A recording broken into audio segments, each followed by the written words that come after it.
Okay. Greetings, YouTube land. Welcome back to the LK Runs in Hell. I'll be, of course, playing as my fellow guard, but first thing I wanted to showcase, and I'm using a napkin here just in case. I don't want it to, because it's food, so, I don't want to touch my mouse and keyboard and touch, like, the food stuff, See that? Yeah. That's the beef jerky.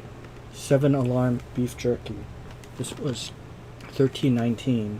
I ate one out of it already, but this is not the kind that you just grab off the shelf, This is like the quality ones where you get it kind of like a deli or like a butcher shop, Behind glass, you can get like a free sample to sample the different flavors, and it is quite good. I also got a prime rib. This is all at Mariano's. You get 2 prime ribs. I think they're about like 10 ounces, I think, something like that, 8 or 10 ounce. 2 prime ribs for $9.99. I get that every so often, and not all the time, but yes, every so often, because it just makes meals special. Like you mix in. I know it may sound odd, but it mix in the typical things you would eat where it's not such special meals, things that are just maybe kind of bland, and to be quite honest, like we eat kind of frugally, you could say, but that doesn't mean every now and then we kind of splurge on like the good stuff.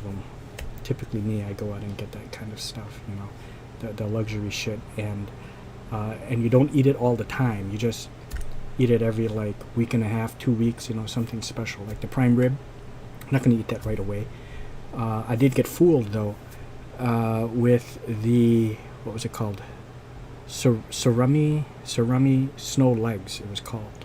And I just, when I saw that, for $9.99, it was kept together with the shrimp stuff, that's in that same kind of packaging, like a plastic thing like that, but much bigger than that. It's not tall, it's more like longer and a little bit more flatter and more square or rectangle-ish, yeah.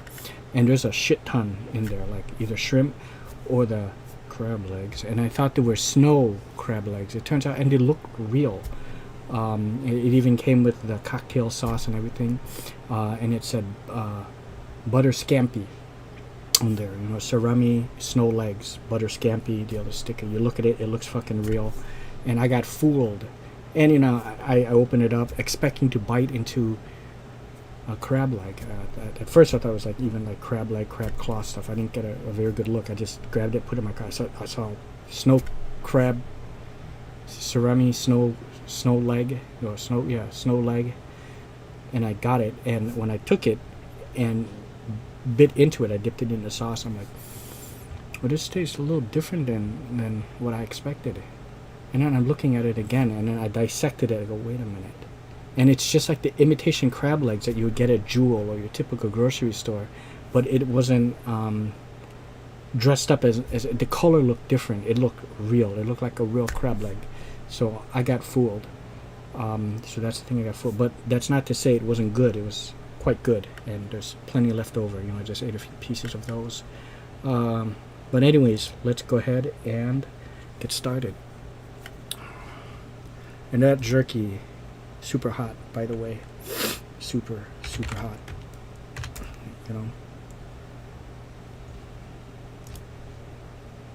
How can someone be in that?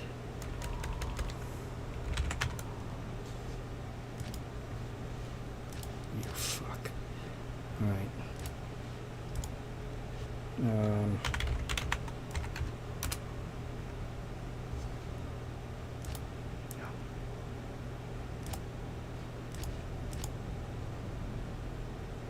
Okay.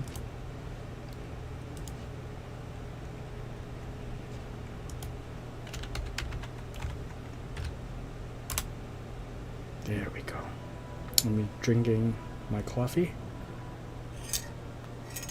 to kind of balance the heat, the super hotness. Hi, Sammy, I made it from Todd E. Walnuts. My very dear friends here have come.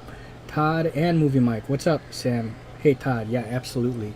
Yeah, I'm just here to do some runs. Gonna do some LK runs here in Act 3. And, you know, just mindless shit. LK, Lower Curas.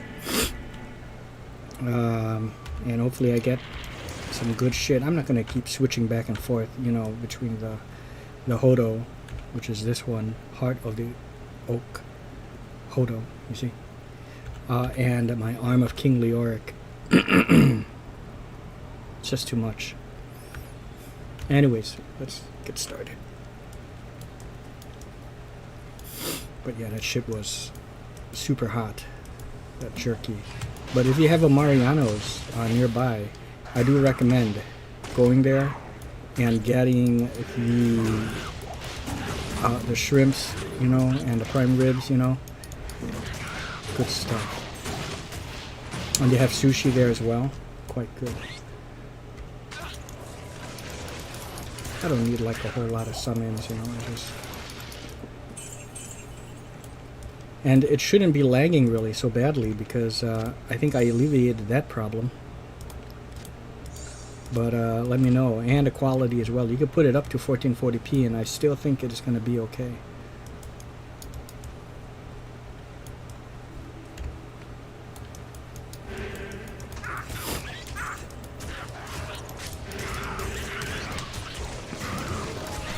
Just need like, you know, I don't know. Don't have to flood it with so much.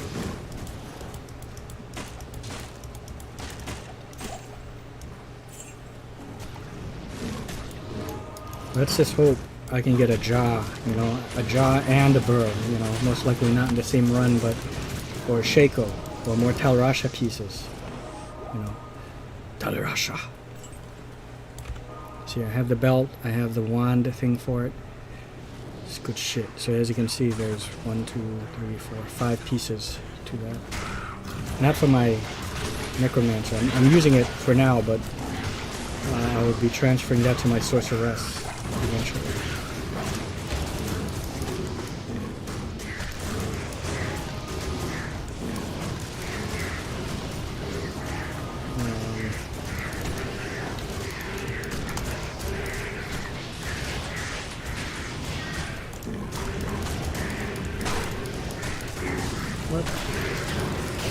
There we go. I'm wondering why the corpses weren't exploding. I didn't switch to my corpse explosion. There we go. There we go. And that's how Daddy likes to play.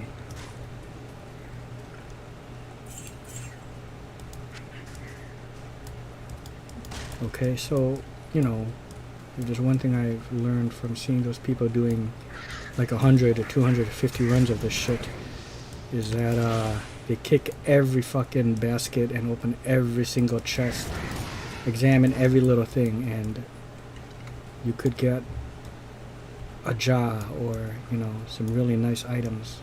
So like even that shit, that log, see, I turned it over and there was nothing in it. And the skeleton, see? You could get some good shit.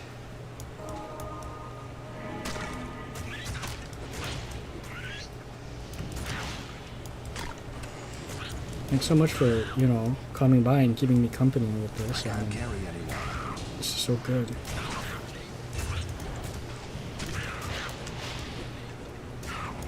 I don't want to miss any building. How does that song go? And not that I like the group really. It's not really my favorite group, but... Is it like the song for Armageddon? Cause I miss you, baby. I don't wanna miss a thing. You know the song? Aerosmith. And I don't wanna miss a thing. So that's the same thing here. I don't wanna miss a thing, you know? I wanna make sure I open every stash and open up every chest because I don't wanna miss a thing.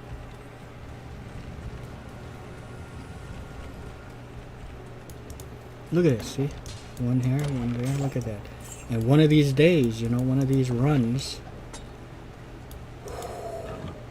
a Mal would drop, or a Pol would drop, or a Zod, or Sir, or Vex, or see, even that shit, or the most sought after for me, a Ja Ruin and a Burr Ruin, so I can make goddamn fucking Enigma. Yeah. You know, you can check eBay yourself, but if I was to buy an Enigma on eBay, fake item in the game, just fake, just like this. It's just all like this. See how I created this Heart of the Oak? Normally it's a flail, you see? It starts off just as a 4-socket flail, and I put Ko, Vex, Pull, and Thul, and it created Heart of the Oak. Well, I have a 3-socket armor, and it's either Dusk Shroud, I'm thinking of making it, Mage Plate, or an Archon Plate. I have a choice. 3 sockets. And I put, I think it's a Ja, then an If, and a Burr, right? I put those runes, and just like with this, with the Ko, Vex, Pull, and Thul, I created Heart of the Oak. If I put the Ja, If, and the Burr, and the Ja and the Burr are the hardest ones, I create Enigma, just like I created Heart of the Oak. I have others. So to get an Enigma on eBay, fake, just fake like this, not even real. Oh shit, my skeleton just collapsed. $500. Not 500 fake gold, $500. That's USD. If I want to buy a Ja Ruin, a Ja. These are ruins. Let me see. Let me show you what ruins are. Okay. These things. Okay, these are ruins, like an Io. This is a Sol ruin. See, this is a Hell. What happened to my? Oh, here I have a Ko ruin. This is a high ruin, some mid ruin, level 39, but still very sought after. A Ko, isn't that what's needed? Yeah, a Ko, which is needed for Heart of the Oak. You see that? And a Vex also dropped for me. And a Pull I got from the my Hellforge. But anyways, these are the ruins. Okay. So, these ruins, the Ja, J-A-H ruin, that's like $250. That's USD. Just for this. That. But it would be Ja. I didn't even bother looking what Burr was. When I saw that the Ja was 250 USD.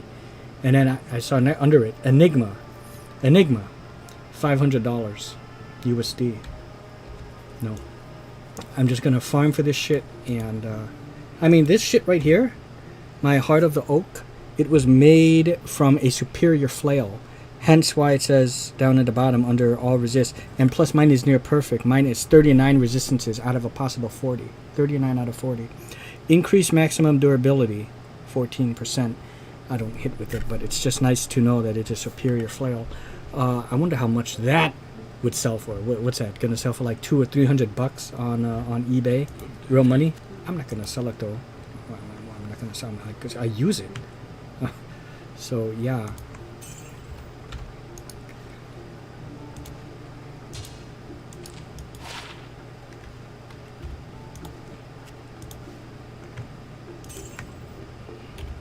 Okay. Let's proceed.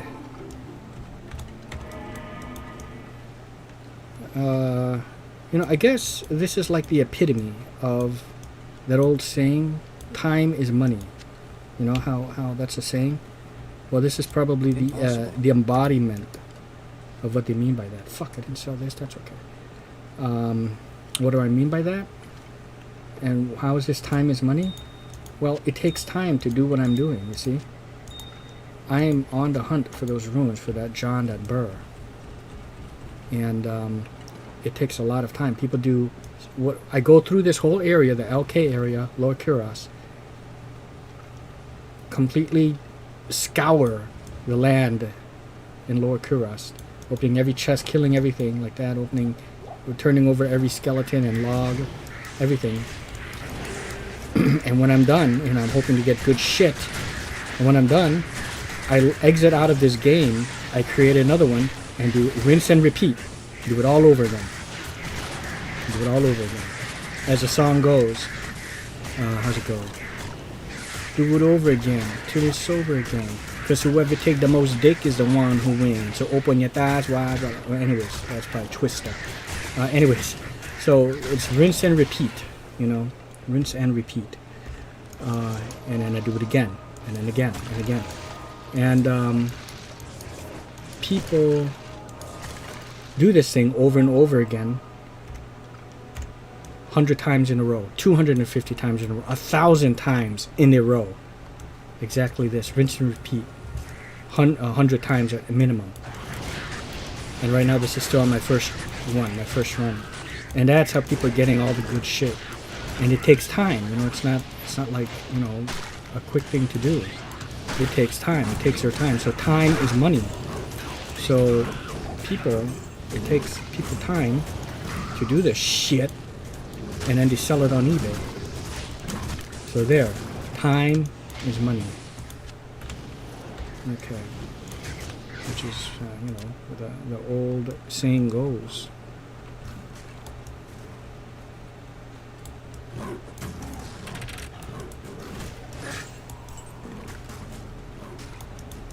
Okay, every log.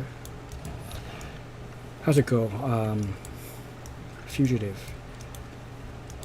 Every log house, hen house, whorehouse, dog house, hen house, pen house in a 45 wide radius perimeter. Right? Our target is Richard Kimball. I didn't kill my wife. I don't care. You know? I remember when I first saw that, when that was like a new thing, and I went back to class, and it was in gym class, and I'm with Jason, and you know, we started talking about that. You know, it was during the time of the you choose between the pull-ups or the arm hang, and then the year later they got rid of the arm hang and you can only do pull-ups. But I got the record for the arm hang. I can't remember what my record was. It was like, I don't know, like 2 minutes and 20 seconds or some shit like that. And I got a shirt for it, you know, that I broke the record. And no one broke it since, and obviously no one could break it now, because the next year that became invalid to do the arm hang. You have to do the pull-ups. But anyways, it was that day. And I'm like, yeah, I saw a fugitive. He goes, yeah. And then we quoted that line, and I was like, I like the part where it was like, I didn't kill my wife. And then Jason's like, oh, yeah. I don't care. You know, we kind of both said it at the same time. We're like, I don't care. And we're just cracking up. So great.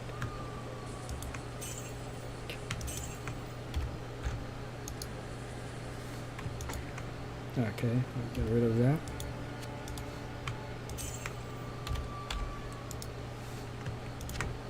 So this. I got like, oh, here it is, like 1 million gold. I've gotten millions of gold, and I would still have millions if I didn't gamble it. That's my gold right here. See, I got how many millions already, but you know, I gamble it down to like almost nothing, and then build up another like couple million, and then gamble it till it's almost nothing, and then gamble it to get the good shit. This is the good shit. Stand up and admit. Oh, what's this? This good? No, it's not good.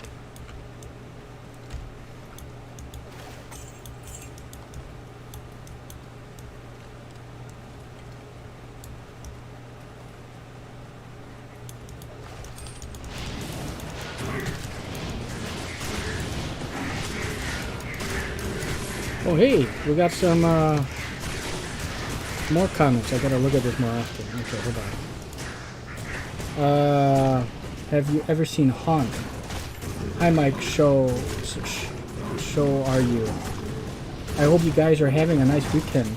I like that, Sam. It's kind of like grinding for goodies. Absolutely, yeah. See, you don't have to pay real money, but people do. I have a story to tell after I read all this.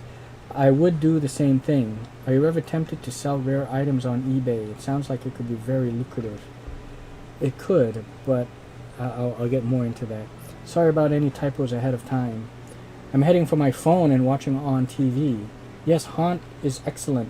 I really like that. There's a spell called Haunt by, was it the Necromancer or the Witch Doctor? I think it's a Witch Doctor, and that's for Diablo 3. But I don't know what this Haunt is that you're talking about. Yeah, about that. And yeah, I don't want people hearing this, but I don't want my mom to hear this, right? But I'd say around 2003, 2005 range, somewhere between there, for Diablo 2 when it was new, right? And not this one, not Diablo 2 Resurrected. I'm talking about regular Diablo 2 when the game used to look like this. Yeah, when the game used to look like this. I played this when the game looked like this. God, it looked like shit. But I didn't think that back then. I thought this was the shit. I thought this was like really awesome fucking graphics. I looked at this and I was like, look at this detail. It's like, oh, you could zoom in. And now you can't make shit out. You know, you can't see that face. But now, you look at it, see? You notice how the sound's better too? Listen. See the old sound? It's like shitty. Now listen to the sound. See, it has more oomph. You know, I love that. So they rebalanced the sound too. But anyways, when I played it, when it was like shit, back in like 2003, 2005, I spent, my brother and I both each spent several hundreds and hundreds of dollars on buying these items. It's the same, these very same fucking items, but they weren't at that drastic cost. I'll tell you what I mean. Like, for example, the Enigma was 500, just straight up for that. I'm gonna guess maybe, let's say this is like maybe, I mean, this is a fucking good one. This is like a 39 resistance all out of 40. I'm gonna guess maybe it's about $400. Maybe 300 or 400. Not those ruins there. I would say about 300. Maybe. I'm only guessing. Okay. Well, let's say 300. But back in the day, you don't buy them from eBay. I don't know if even there was an eBay in 2003. Maybe there was, but it's amazing how technology improves so quickly. Haunt is an excellent horror film that Mike said he was watching. I recommend it. It's only a year or two old. Okay, I'm gonna check that out. I'll look into that.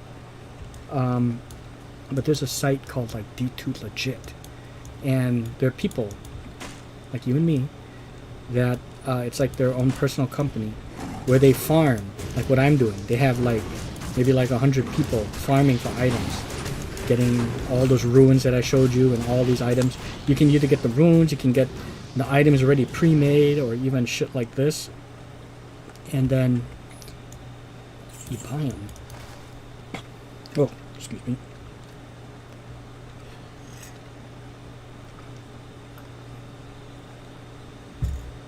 Oh, sorry about that. And you buy them for real money. You know, you use a credit card. You know, I use my credit card, of course. No PayPal back in those days for me. I don't know if that existed back then, but they weren't like that much money. Like, for example, if you get something like this, and the reason why is there's a thing called ladder in the ladder reset, which is like seasons where people compete to race to reach 99. You know, the top. You know, to reach the top the quickest. And each time they reset the ladder, you have to start your character from scratch again, back to level 1. And your previous ladder characters from the previous season get reverted to non-ladder. The difference is ladder, when it was ladder, during the ladder, you're able to create Heart of the Oak and Enigma and all these rune word items, you know. And there's certain recipes that only worked in ladder. When you drop down to non-ladder, they come with you. You bring them with you, but you can no longer create future ones. So when you create your character, you have a choice to make a ladder character or a non-ladder. If you create non-ladder right off the bat, you can't create Heart of the Oak or Enigma or Duress or Bone or a Spirit or I don't know, or harmony or memory. You can't create any of those. A breath of the dying, insight, infinity, insight. You see, that's insight. You can't create those rune words for non-ladder. So what we did was we create non-ladder, and we would buy right when the season's gonna end. These items, you know, like a month before it ends to like a few weeks or so, or 2 weeks before the ladder is about to end. This shit all goes on sale, you know, because they want to get rid of them because it's new season starting. So that's when we would get them. They would be like a few bucks a piece, you know, sometimes $5, $10 for like Enigma or something like that. And we would just buy a shit ton of them and buy a shit ton of SOJs, which are these, Stone of Jordan, the Stone of Jordan, SOJs, a shit ton. And then a shit ton of high ruins, which are the ruins to create like the Cove, the Vex, the Pul, the Thul, the Burr, right, the Ist, all those high ruins. And we would spend like, you know, it's like, I don't know, $20, 25 to like $30 for, you know, 40 of those high ruins, you know. And every season, for like the next few years, we just kept buying and buying. The seasons lasted, I don't know, maybe like a few months, 3 to 6 months, something like that. I don't remember any longer exactly, but a season isn't like an episode, like a TV show where it's like every year, you know. So a season was like, you know, for the game season, it's just like a few months or so. And so that's why. So we spent several hundreds of dollars. I'm embarrassed to say, like, even like the thousands, like maybe a little over 1,000. I mean, it was quite bad. So I'm not going to be doing that again, you know. I'm just going to find all my shit. And it's not just the ruins. I mean, you can buy yourself a Marowak. You could buy yourself a Homunculus. My Marowaks here are +1 to Skeleton Mastery. That's out of a possible of 2. So I'm hoping to still find a +2 one. These were a kindly gift from Trajan. He traded a Pul Ruin for like a handful of items, and this was one of them. And there was another thing that was and the Arm of the King Leoric. This was a kindly gift. This torch, my God, I can't believe I got this already. This torch, I mean, you do like Ubers, and I mean, I got this like very early on, you know, maybe 4 or 5 days when the game was like still new, and there's only certain people that were, you know, doing this to get. Let's just say, in order to get this, it's not that easy. It takes some time to do it, and even to be able to unlock that. So I got this from 12 Inches Folded, and he just gifted it to me, and because he plays a Trapazin, assassin, Trapzin, and so the Necromancer one didn't do him any good. Now he could have very well just traded it off and maybe get an assassin one, you know, a torch that he could use, but instead he so kindly gave it to me. So yeah, that was so super kind of him to do that. How much does a torch cost on eBay? I don't know. Maybe something like that is like maybe like $50 to $100 or something. I don't know. I really have no idea. But you know, right now, because the game is still new. Oh, I leveled. I'm level 88 now. You see that? That was not an easy thing. And level 88 out of a possible level 99. You know. Yeah, it's the higher up in levels you go, the more slower it is to level. Okay, so I'm making sure I opened up every thing, every like shit like this, because you never know when a high ruin is gonna drop. You know, kick open every basket. I sort of haven't been doing that. As I'm talking, I'm not focused. I have to be fully concentrated in order to, you know, when I do it sometimes. Otherwise, I'm just mindlessly killing. I have to go see and check all this shit. Weapon rack. Check the skeleton, check the chest, right? Because I've seen videos where they just open this up and boop, out pops like a mail ruin, or out pops a what was it called? Verdungo's. I think it's called like Verdungo's belt, you know, or lightsaber will pop out. It's called lightsaber. It's a phase blade, a unique phase blade. And the better the uniques are different from rune words. These are rune words. These you make yourself. Shit like this, you get the item as is. I stuck a diamond in that, by the way, in my homunculus. But the rarer the unique, the harder it is. You know, the harder it is to get it. Okay, so this one.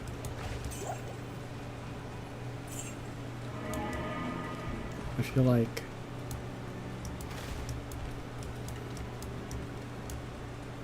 Okay, I better make sure though.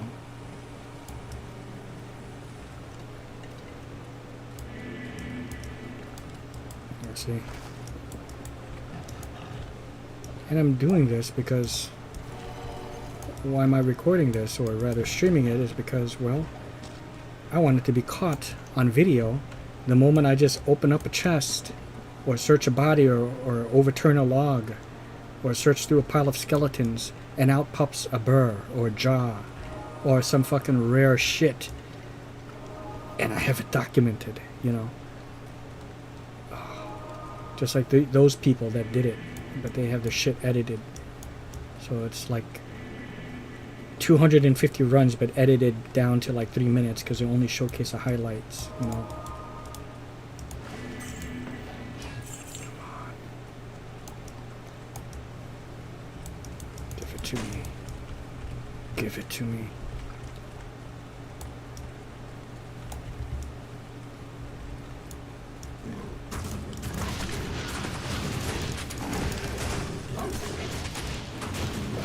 Haunt is awesome. I highly recommend it too. Okay, it's only a year or two old. Haunt, is that available on Netflix, by the way? This Haunt?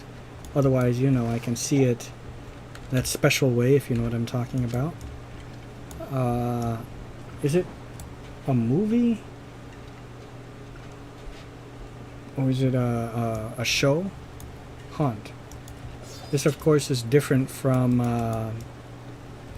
The Haunting of the Old House, The Haunting of Bly Manor, which I like both.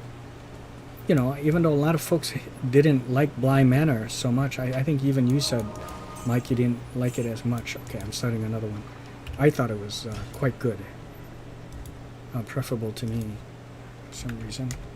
Call it Gourmandus.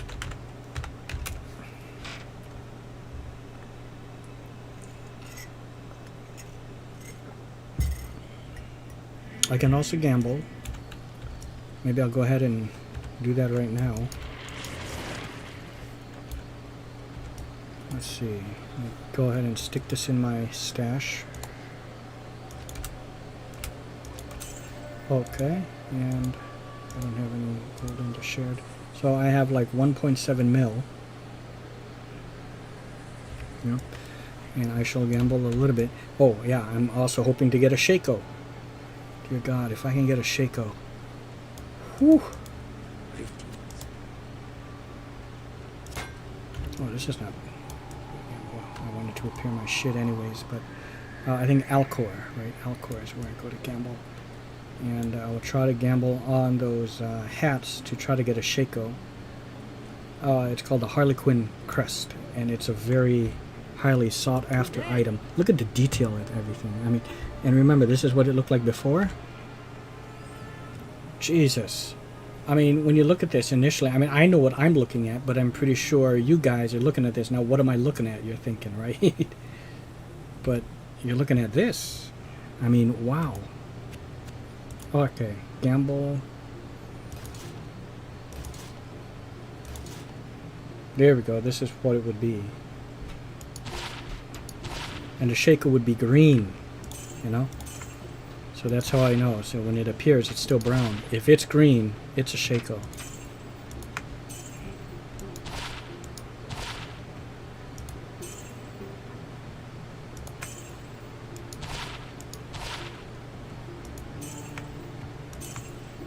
Come on, Shaco. Come on, give it to me, give it to me. Give me a Shaco. I know it's extremely slim, but you never know. It just takes that one time, and it'll give it to you. Okay, I don't want to exhaust all my gold.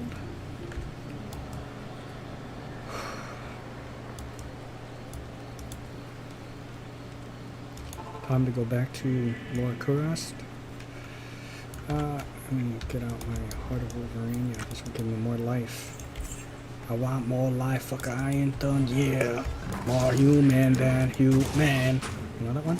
More human than human. I am the Astral Creed, a demolition style American freak, yeah. I am the Nexus One. I want more life, fucker. I ain't done, yeah. Yeah, more human than human. Living fast and die. 1960. 555. I think you know those songs, right? Dum dum dum dum dum dum dum dum dum dum dum dum dum dum dum dum dum dum dum dum. Or I think this is not. Yeah, this is. I think a Sepultura. I think it goes. I am the one. Orgasmatron. Orgasmatron. Fucking good song.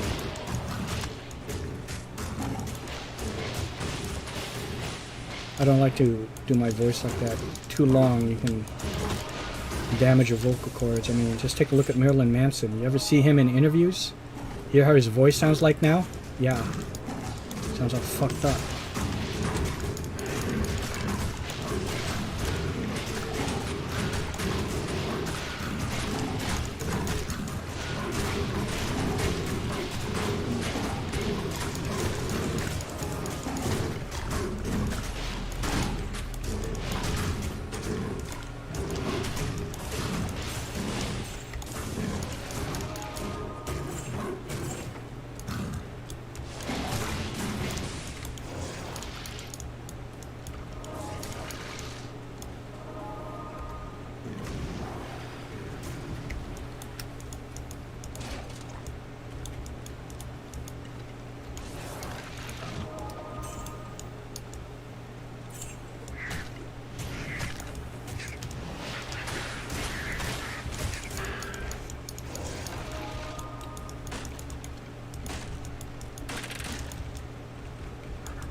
Okay.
In service of the greater good.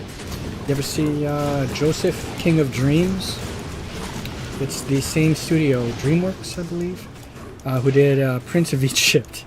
Yeah, that's right. It's another religious kind of flick, you know, about animated thing, Joseph, King of Dreams, and one of the songs in there, I don't know the name of it, but it's quite good. In service of a greater good, you got to give a little more than you take. You need to leave a little more than was there. But there's one thing clear. You're just a service here. You're just in service of Oh, how's it go? You're just a. I think it's like you're just in service of a much bigger plan. And all that you can. You got to give a little more than you take. You need to leave a little more than was there. It's a good song. And of course, you know, if you've seen Prince of Egypt, you know, the story about Moses, the song, there can be miracles if you believe, if you believe. It's hard to kill. There can be miracles when you believe, when you believe. You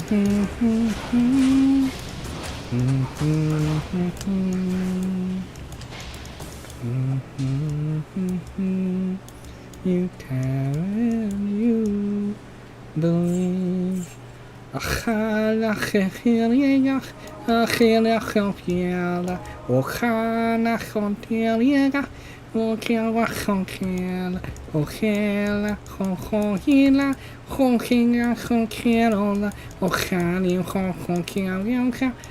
I don't know, it's like a Hebrew language or something like that. You know how they sound like that?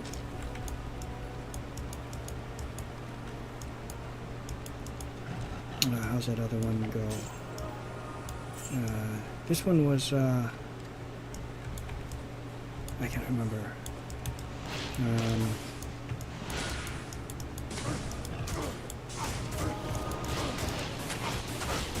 Yeah, it was one where, it's a song where that the gypsy dude sang when Moses ran off into the desert and he met Sephora, who becomes his wife.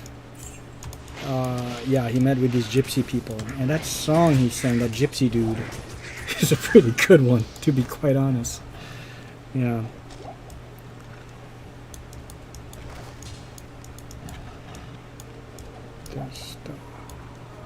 Those stars are...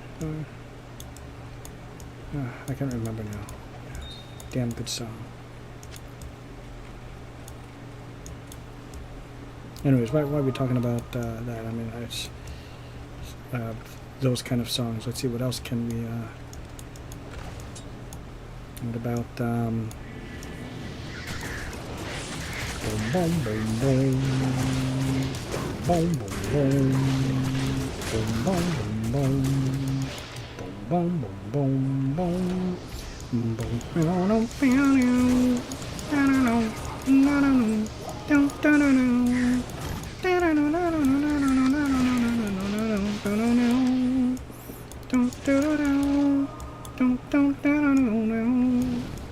I can't remember anything.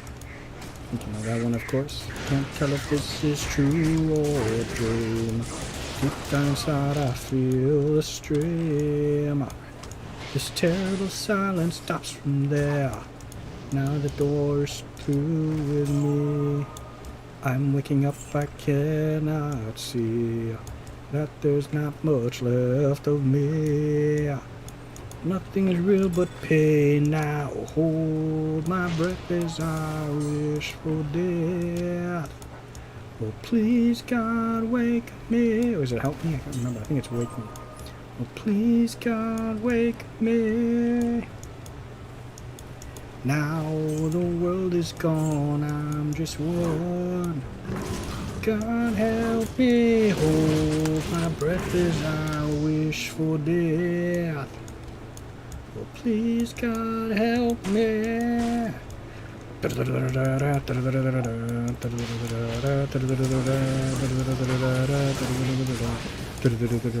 Darkness imprisoning me, all that I see.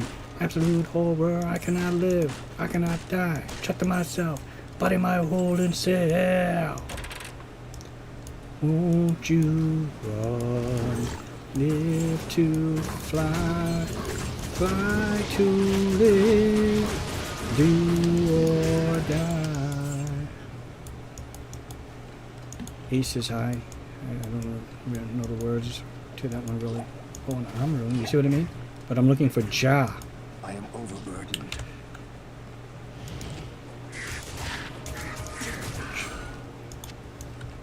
Okay.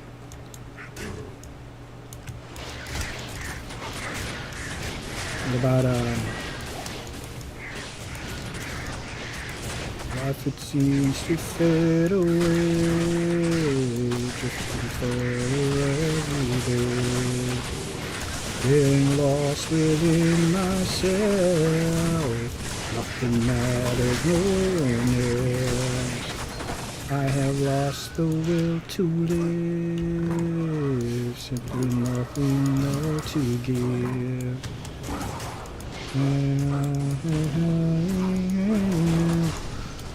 His love now is gone. Dun dun dun dun dun dun dun dun dun dun dun dun dun dun dun dun dun dun dun dun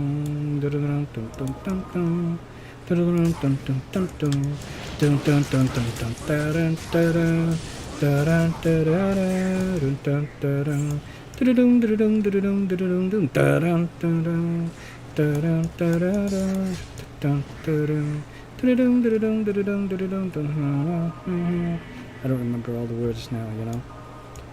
In the passion play, crumbling away, I'm your source of self-destruction. I can't carry anymore. Needle work the way. No, I thought, never you betray life and death. Yes. Or chop your. I forgot how the words went. You know, been so long. Chop your breakfast on a mirror. Taste me, you will see. Da da da da da. More is all you need. Dedicated to how I'm killing you. Oh hey, anybody watch Squid Game yet or Midnight Mass? Well, I started watching Midnight Mass, you know. First episode, I didn't quite get it. Now, I was watching it at my dad's, so there was a lot of buffering going on, and it would buffer for a few minutes to 5 minutes, and I think that kind of took me out of it, but I may have to see it again. It looked like he was in prison for drunk driving and killing a kid. I think it was in there for 4 years, something like that. And he came back. Yeah, I don't know. And it's like he's getting weird images, like weird visions, right? And that's all I got out of it. Does he become a preacher or something? But yeah, it was just the first episode.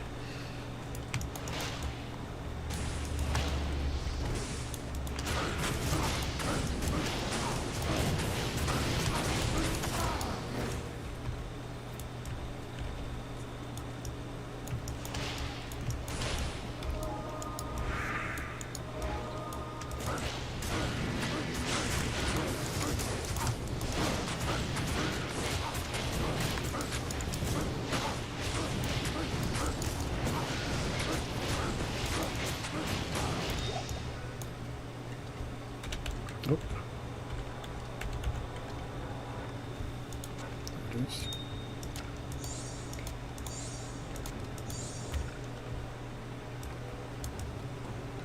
This one might be done as well.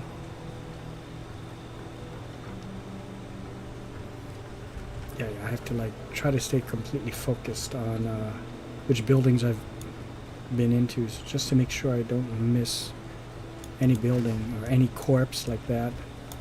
See, look at that. Any one of these could just out pop, you know, a Burr ruin or a Jaw or just some cool, unique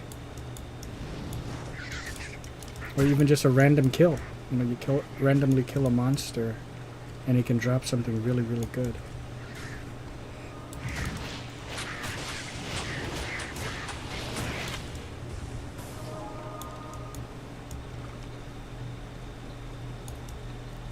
You guys know the group Lords of Acid? They sang the song like, I must increase my bust. Mr. Macho Man. Mr. Macho Man, is it true that all the girls wanna come on you? Make my honey flow free. Look them up. They're called Lords of Acid. They sang the song Crab Louse. It's a good song.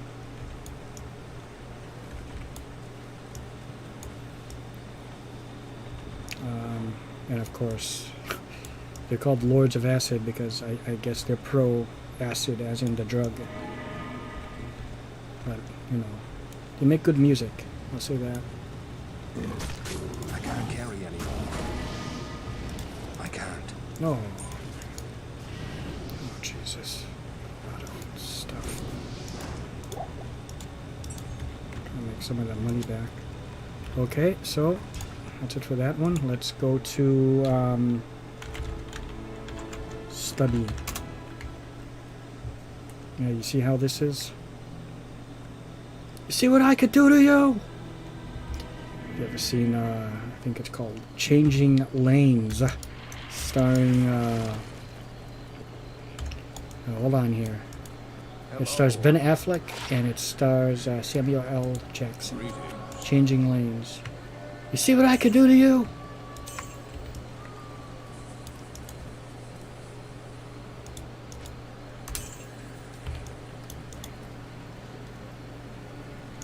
Oh shit, not Killers. Or Killers. What is Squid Game? Yeah, what is Squid Game? Is that that foreign film? Yeah, I want to look into that. Yeah, it's like a Japanese thing, or Korean or something, where these people are like desperate for money, which I can understand that. Let's just say, and they're pretty much bottom of the barrel, and it's like they have no choice. So they think it's just like a regular game show. And when he gets there, it turns out there's like hundreds and hundreds of people who have signed up for this. And it becomes like a Saw type thing where you have to pass these deadly games and deadly... I don't know what you come with, like it's a deadly trial or something. And you can end up getting killed or hurt very badly, you know. So yeah, that's very interesting to me. So I'd like to check that out. Yeah, if that's in fact the same thing. I think it's called Squid Game.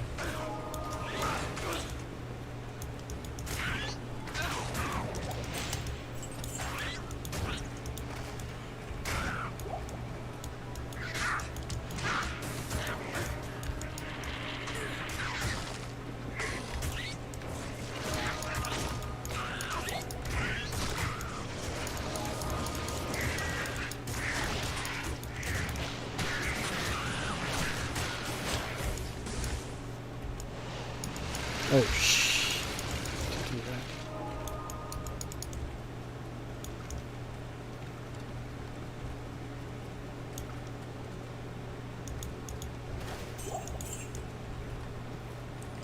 that. That for the others, for you, the eternity in a box.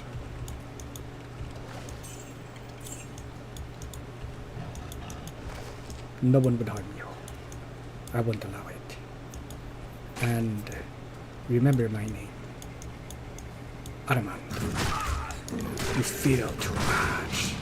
So much you make me feel.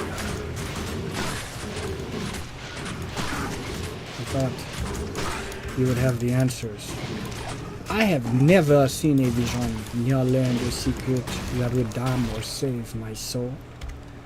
And after 5,000 years, I am the oldest living vampire who ever lived.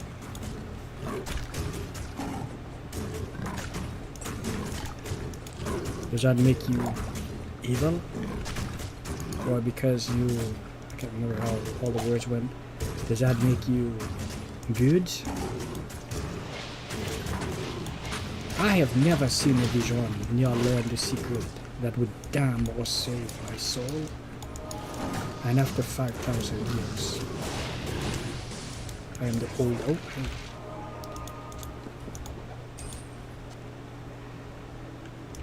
Sockets. But I have one already. I'm gonna have to see which one is better between the two. Yeah.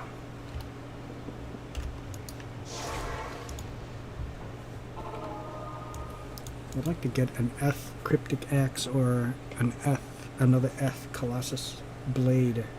Make another Insight. See if I can't get that to like 16 or 17. Oh, just great.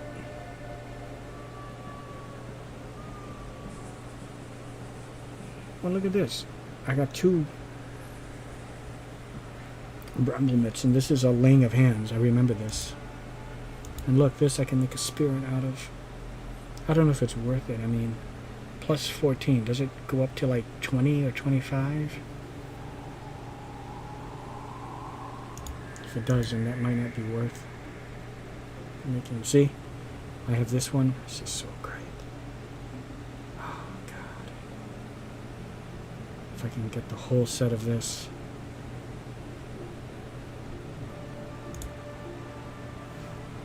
Wow. Okay, well. I'll put that on the ground for now. I've got to transfer some things after this run.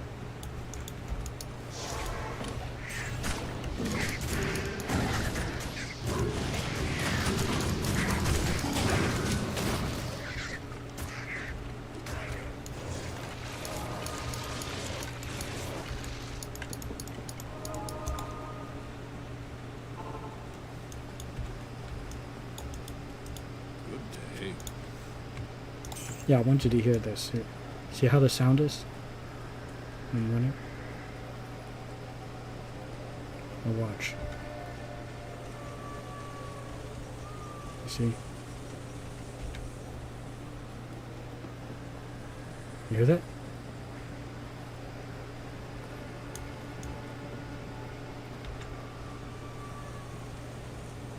See when I'm working on the boards, the wooden.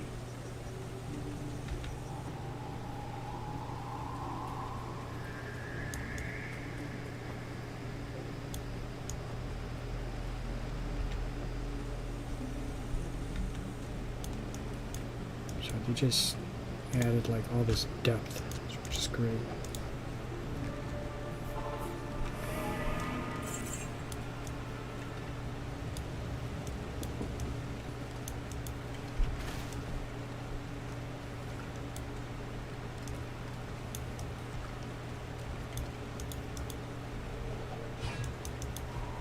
Planetary, intergalactic, intergalactic, intergalactic, planetary, intergalactic.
You ever see Seagull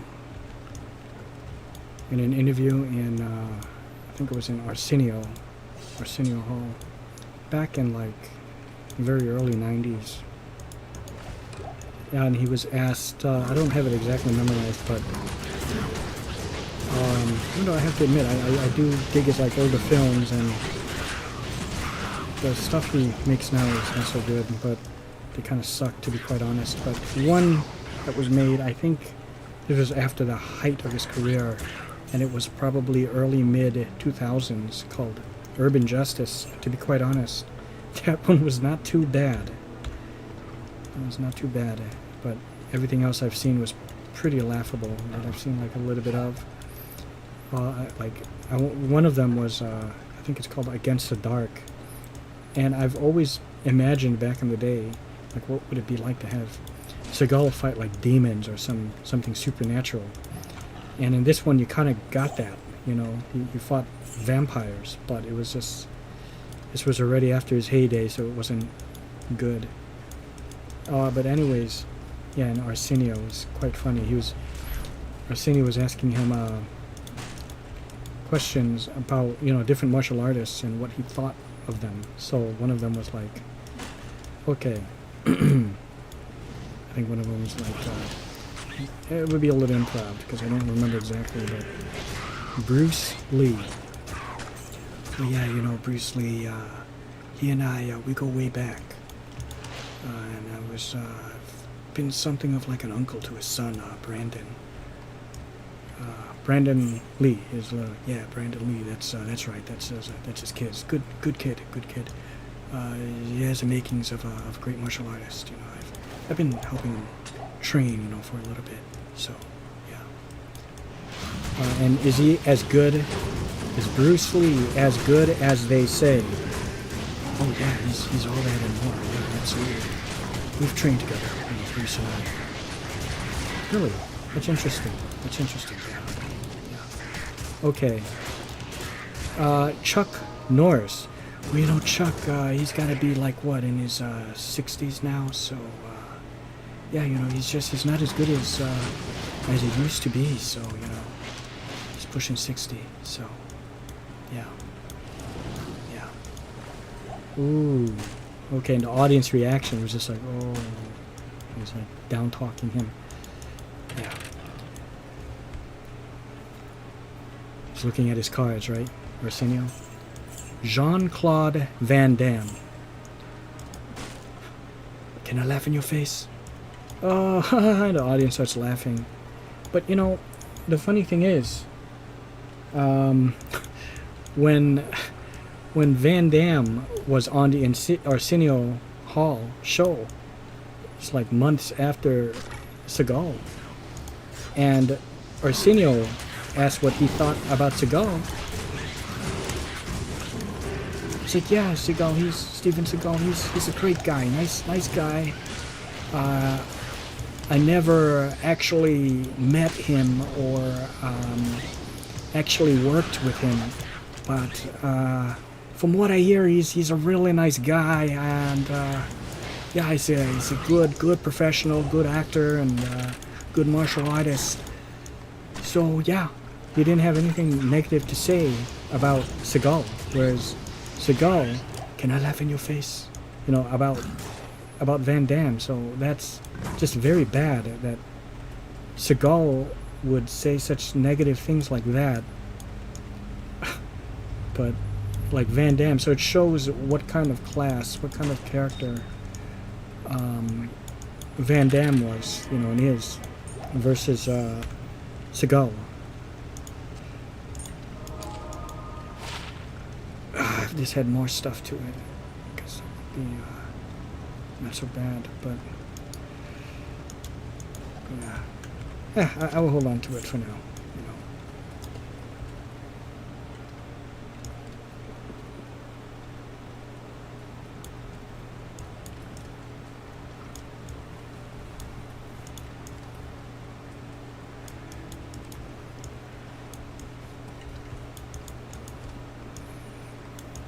See, now we're talking about a revolution. A revolution comes back around in your face. You tried to kill me, you son of a bitch. Have you ever seen Under Siege? That was Tommy Lee Jones. I love that guy. I remember what Brian said. Yeah, have you seen Under Siege yet? I'm like, no, I was going to go see it in the theater. And he goes, okay, you want to go?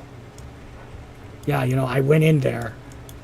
for Seagal, but I came out of it a Tommy Lee Jones fan. I'm like, really? Yeah, Tommy Lee Jones. He was that good in that film. So I've been kind of looking into him and seeing what other kind of movies he's been in. Have you ever seen a movie called The Package? I'm like, no, it stars Gene Hackman and it stars Tommy Lee Jones. Way back in the day, mind you, of course. So I kind of had an interest in, seeing some of these older Tommy Lee Jones films. The Package, okay. Yeah, we should maybe rent that someday and we'll check that out. Oh, what about Under Siege 2, the dude who played Travis Dane? How's it go? Well, there you are. And I thought there was no fraternizing between co-workers. Take him. And then you have, what's his name?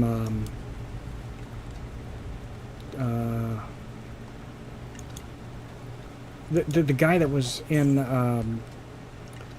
hold on, People Under the Stairs.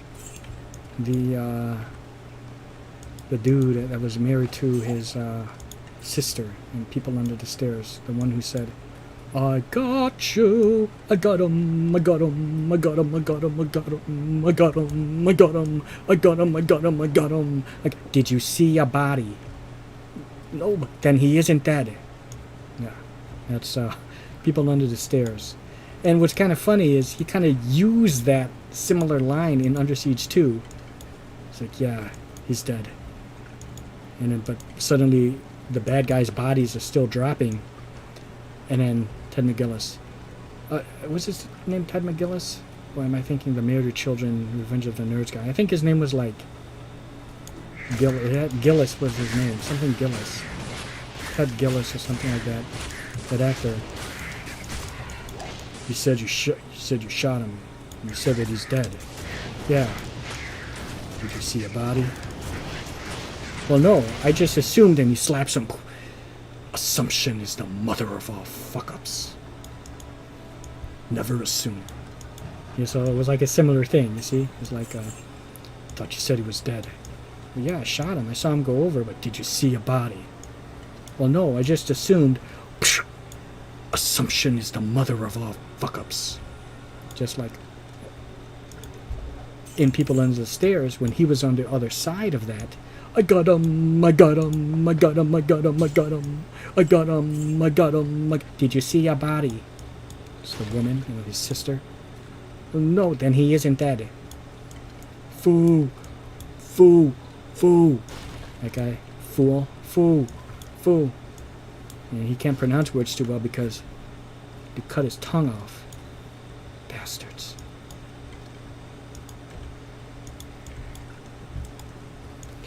Hi, would you like to buy cookies?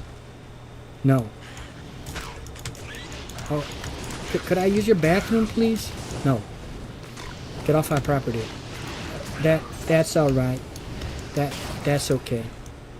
There's a little black kid from pressing the doorbell trying to get in with Ving Rhames, they're trying to break in and steal their shit. Oh, I think they had it is said that they had a shit ton of money, so that's what they were trying to do there. Can I use, hey lady, can I use your bathroom? No. Get off our property. That's all right. That's okay.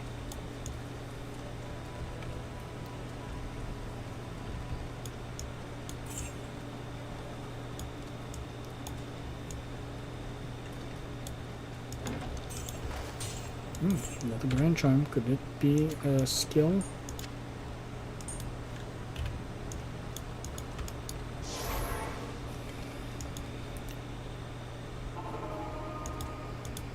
Good evening. Good evening. Good evening. No. Where's that? Oh no! Did it disappear? Oh, I was down there too long. That 3-second dusk shroud disappeared, but it's okay. I think the other one I got was better. Yeah, that's my charm goals. What's kind of funny, it's called Trangules here for Diablo 2. I think for Diablo 3, it's changed to Tragules. They took the N out of there. I think. I could be wrong. But I'm almost sure it says Tragules. And here it's Trangules. That is weird. I'm going to have to look that up.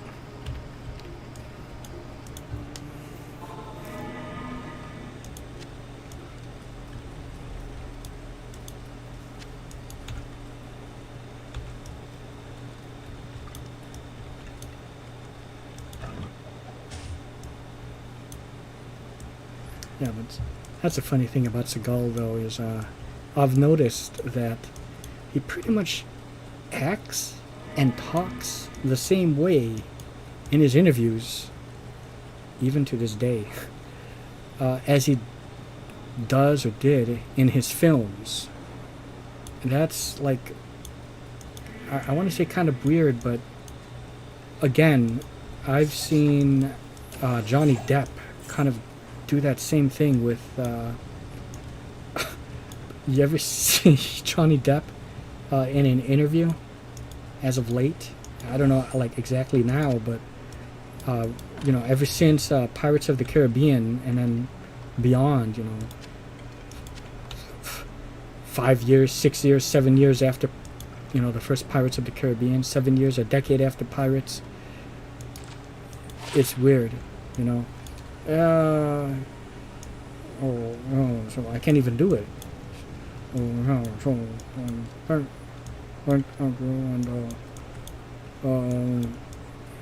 to say thank you.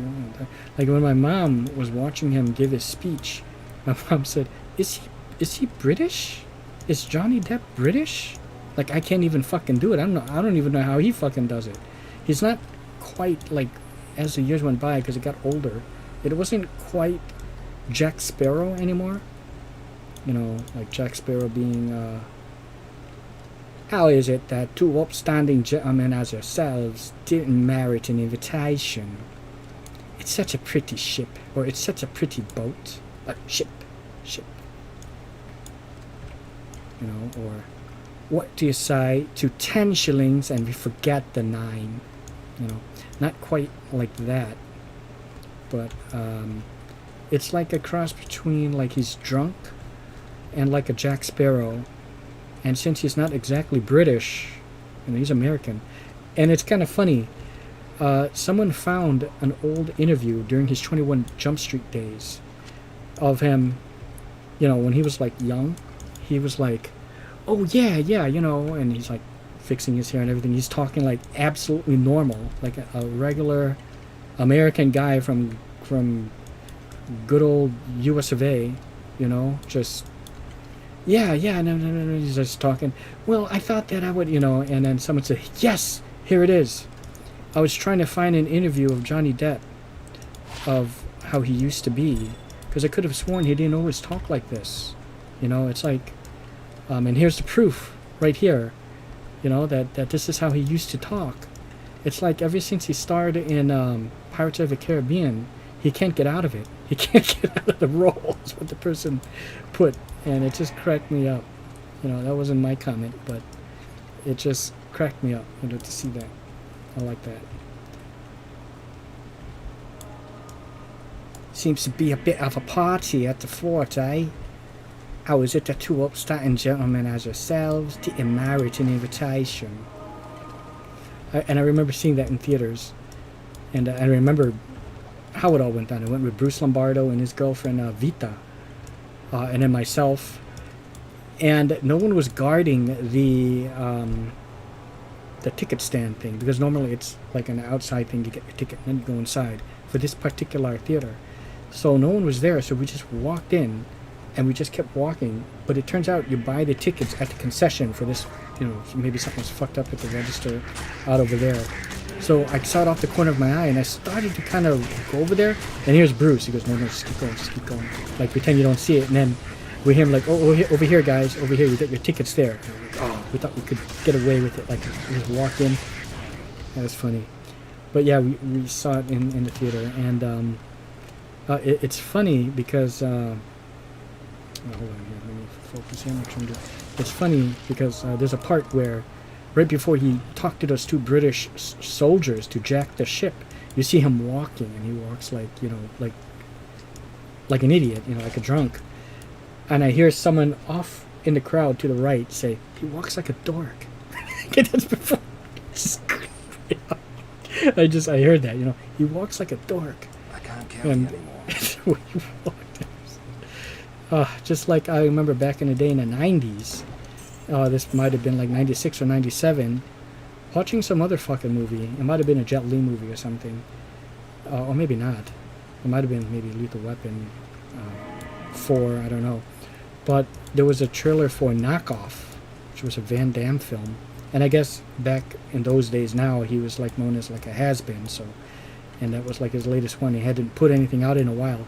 So the trailer of Knockoff, when that comes up and it starts playing and then it cuts to Van Damme's face, the fucking audience just started laughing, like, ah, they started, I couldn't believe it. He just started laughing at him because he's a has-been. And then after the trailer was done, it goes, Knockoff. I hear some random person down, because I like to sit like somewhat in the middle and elevated, and it's like stadium seating. So somewhere down, more closer to the front row, they're like, yeah, jack off. And everyone just starts laughing. It's like, Jean-Claude Van Damme. Knock off. Yeah, jack off. And people just start laughing. Oh, the comments in those theaters back in the day. Yeah. Yeah, you don't forget it, things like that. I remember every fine little detail when it comes to shit like that.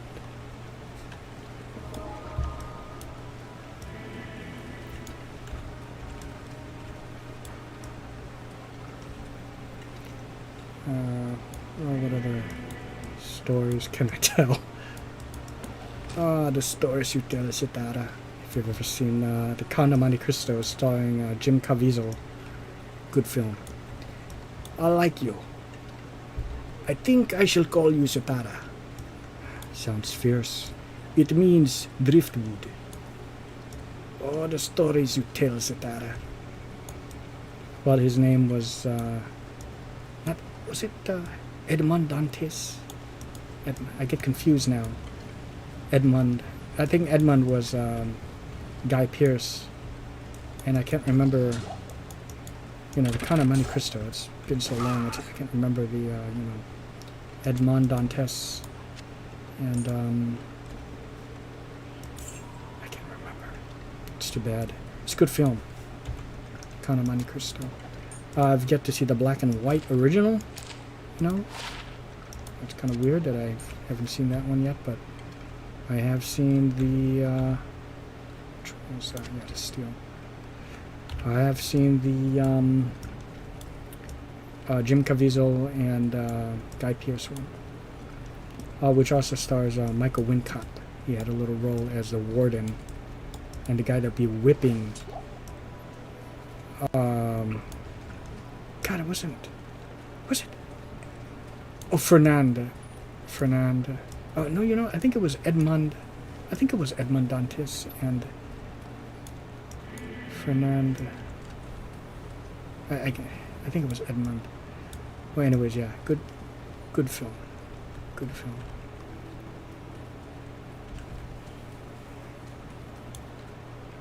I think Louis Guzman was also in it. He was a guy that Edmund was fighting on the beach. And he didn't kill him. He spared his life. And it's like, whatever it is, I'm your man. You know, he kind of became loyal to him for sparing his life. And what did he call him? I promised that I would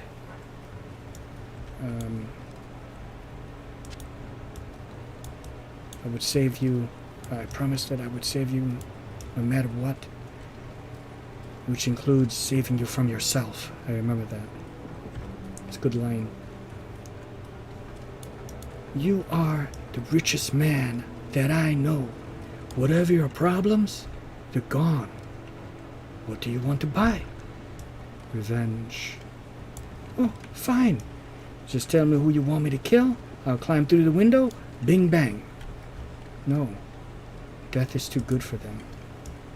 They must be made to suffer as I have suffered. That's how he came up with that whole revenge thing. It's good shit. You know, he was like wrongfully imprisoned. Oh, and how can I forget Harris? Not Ed Harris. Hold on. His name was he was the old Dumbledore. Harris. George Harris. I can't fuck. How am I forgetting these names now? But Harris.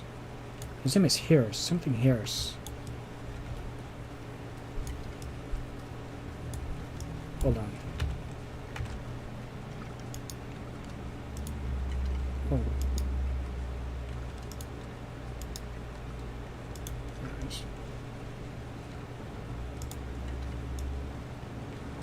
His name was oh,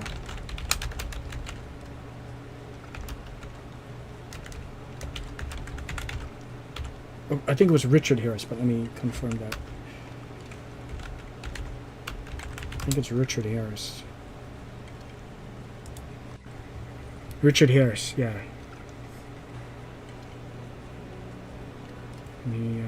Yeah, Edmond Dantes, Fernand Montego, or something like that. Fernand Mondego. That's what it was. Okay. And Richard Harris. He was in it, and he was the one who taught him things. So, translation. Work now. Work now, play later. Something like that. He was teaching him the fundamentals of economics. He was so good. That old training, that was the shit.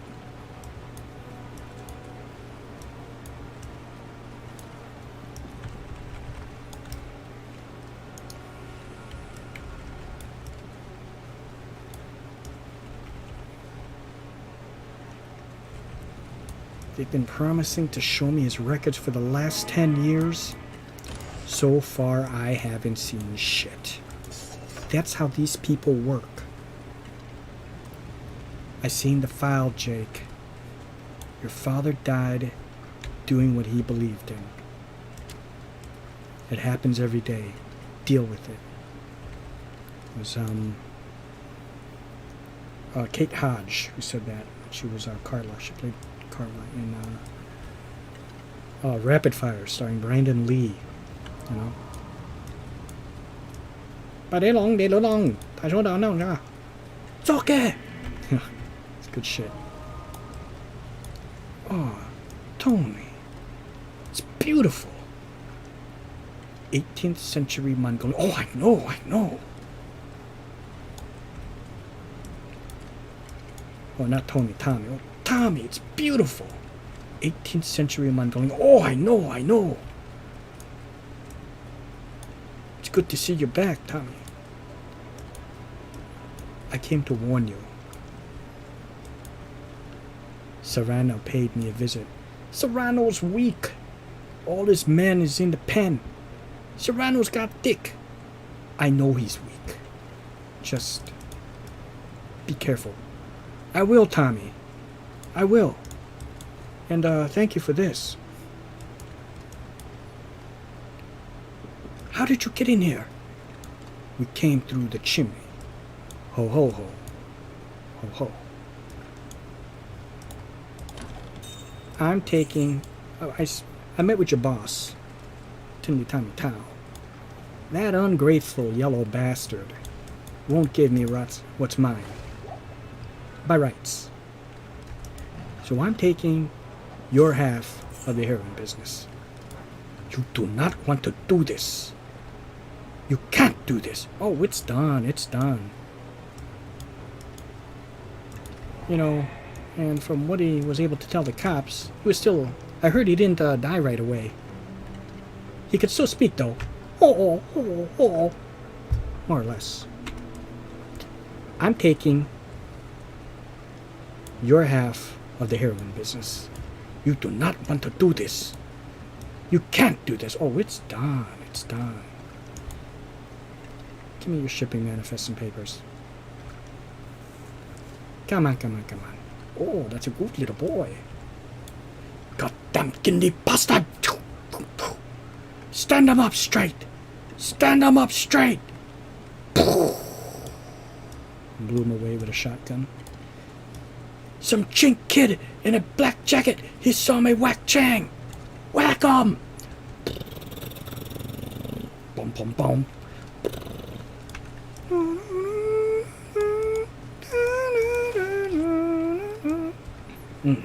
Bring up my voice.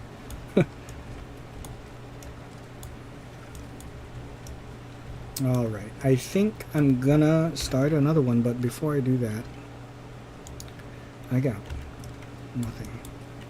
I'm gonna transfer some things. I should sell some things. I should sell some things.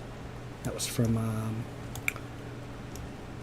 The Curious Case of Benjamin Buttons.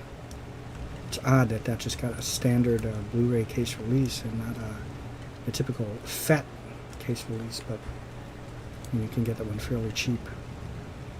Let me make sure I didn't leave anything in town. I know that Dusk Shroud disappeared on me. Yeah.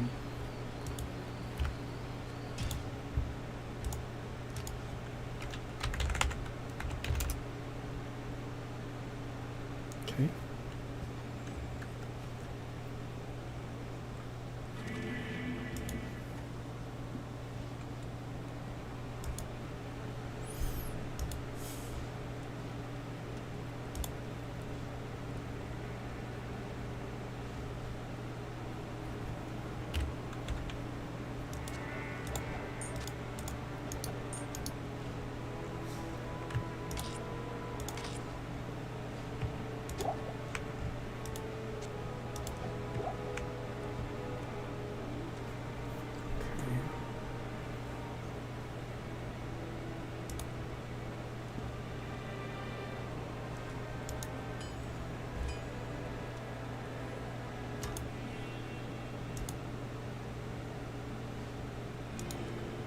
Mm-hmm.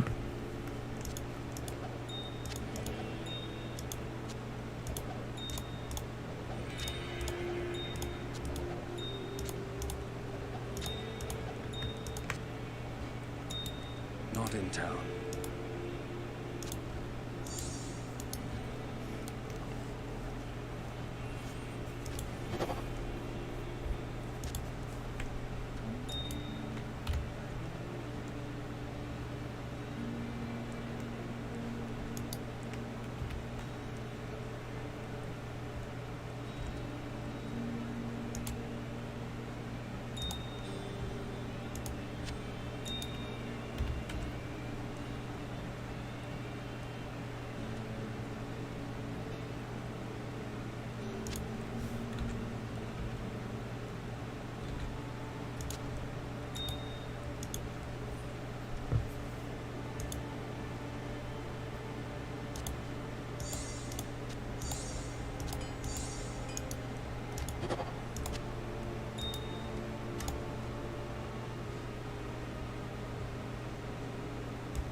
That ungrateful yellow bastard won't give me what's mine by rights.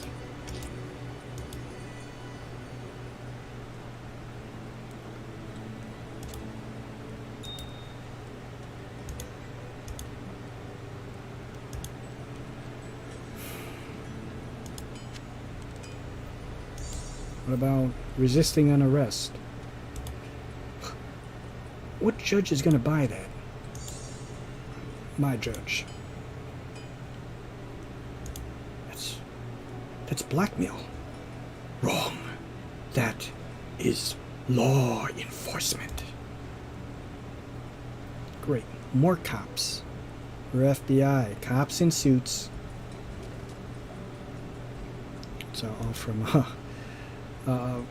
rapid fire.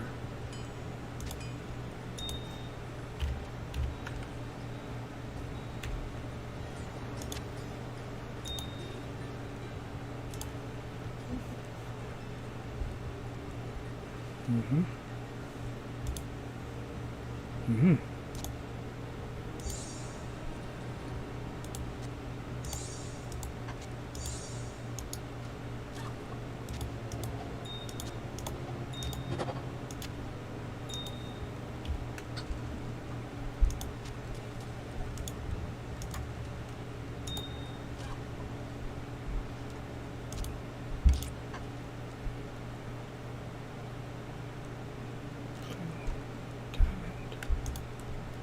Uh-huh.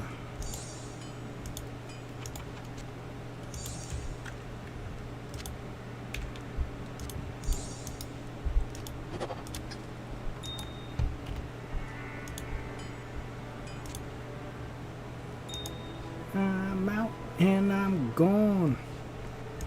Keep it on and on. So.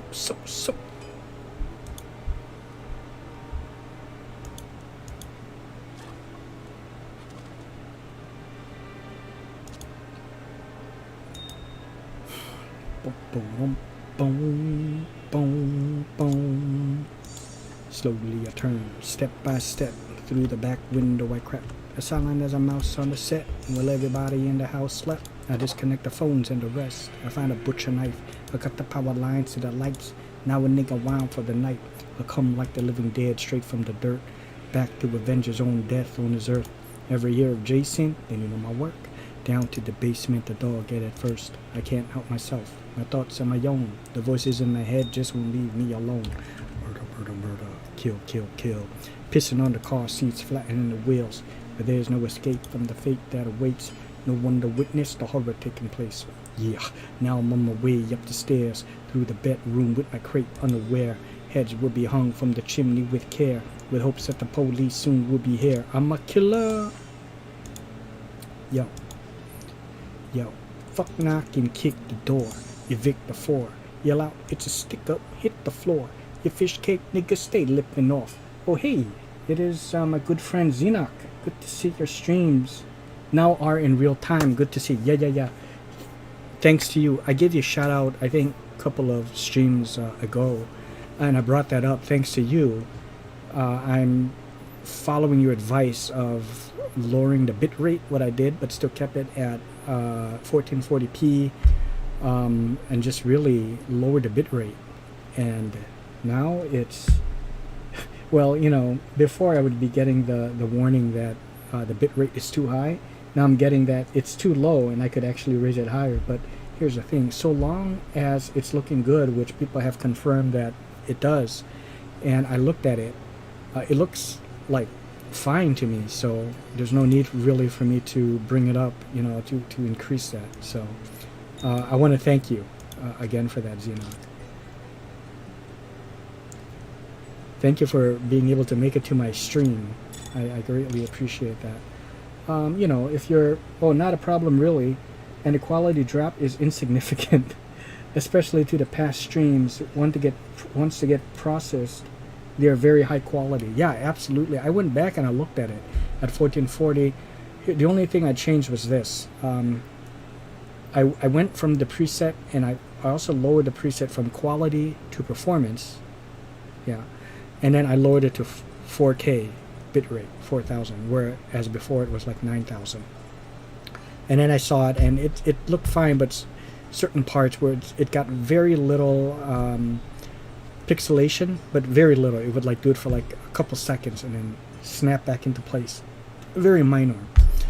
So what I did was I changed it back to quality, and I raised it from 4K to 5K. So now it's at 5000 and at quality preset instead of performance. And it looks like it's still fine. So yeah, awesome. Now you don't have to deal with bottleneck issues with bandwidth. Yeah, exactly. That's the issue, and I guess that's the word for it. I couldn't find the word for what that was. A bottleneck. Okay, I have to remember that. Yeah, bottleneck, the bandwidth.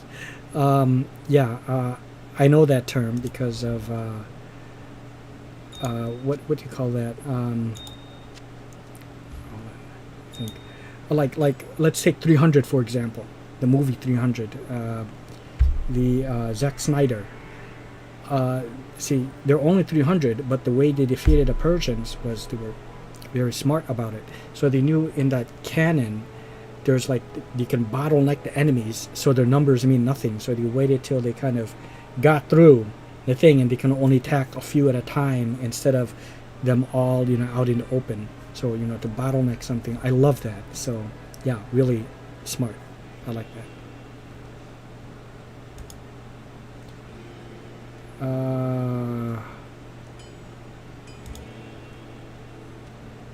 So yeah, don't mind me sometimes, to alleviate the boredom and stuff, because what I'm doing isn't exactly exciting. I'm just like farming. Oh yeah, good example. Yeah, really. So I've just been kind of entertaining myself and like entertaining you guys if I can, through just rapping or singing lines from movies, to alleviate that, to alleviate the boredom. Let's see, what can I get rid of? Oh, that's a double. Put it right here. But it's good to have like a couple sets of, like the lower sets, in case you want to give them out.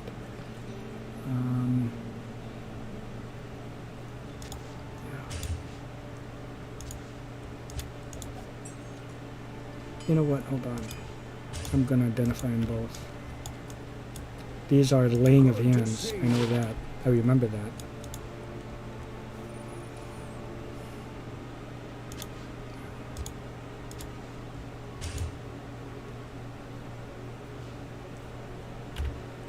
Always enjoy your streams, brother.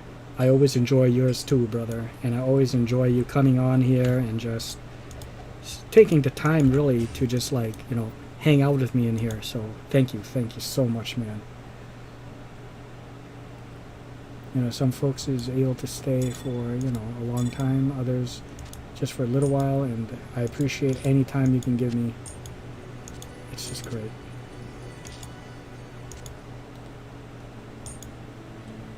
Oh, you are most welcome, my brother.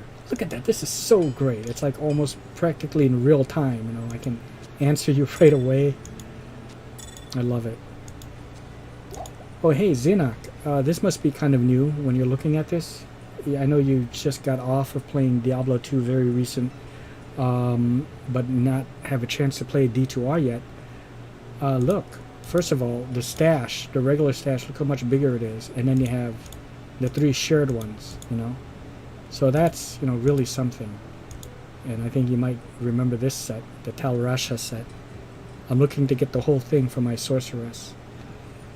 Okay, so let me... Oh no, I can leave this here. There's no need to drop any of that stuff. Okay, because I could just pick it up with... That's the game, Prez. Okay, let me do this. And I hate to do this, but I'll call him Mule 1 for now,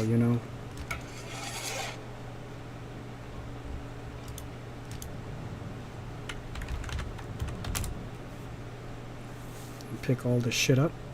He's just a mule, This is just so sad that I have to resort to this again, but I just have... Those other guys are like filled with shit, so I have no choice.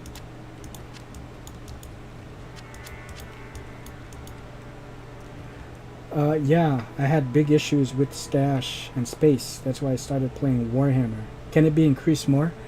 Well, no, but as you can see, just the personal tab alone is significantly larger. I think before, this is so sad, the stash size was just from here, literally like this. That was your stash. It was like shit. It was so bad. But now it's all this. And then you have all that. And then not only that, see the shared one, everyone sees it. No matter what character you are, you see the shared. That's why it's shared. You can take shit off and put it. But the personal stash will always be independent from each character. You notice how my last character, my main character, my Necro, who's like 88, his had a lot of shit in here, right? But his is empty because it's new.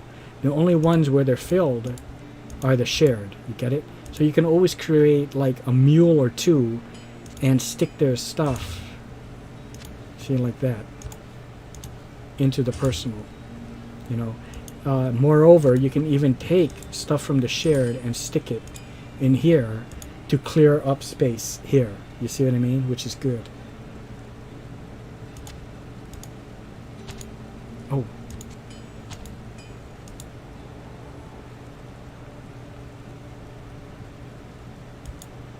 Yeah, okay. See, so I'm clearing up space in the shared.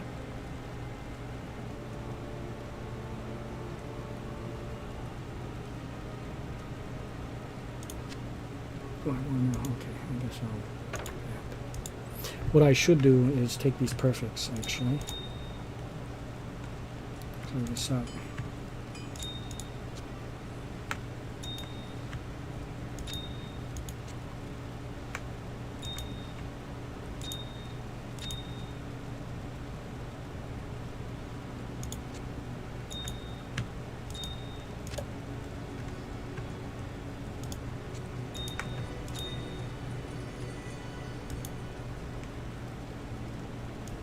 Yeah, that's good. Good day. Yeah, good. Keep it like that.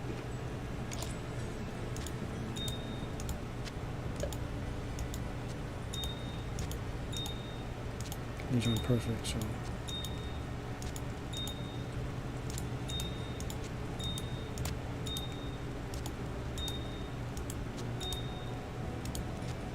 There we go. A giant stash mod. Oh yeah, no need for that now. It's so great. I mean, God, I love that. I feel like I need to take more. Should I take that spirit? I'll take it. Just have to remember where I put some of this chromatic irony.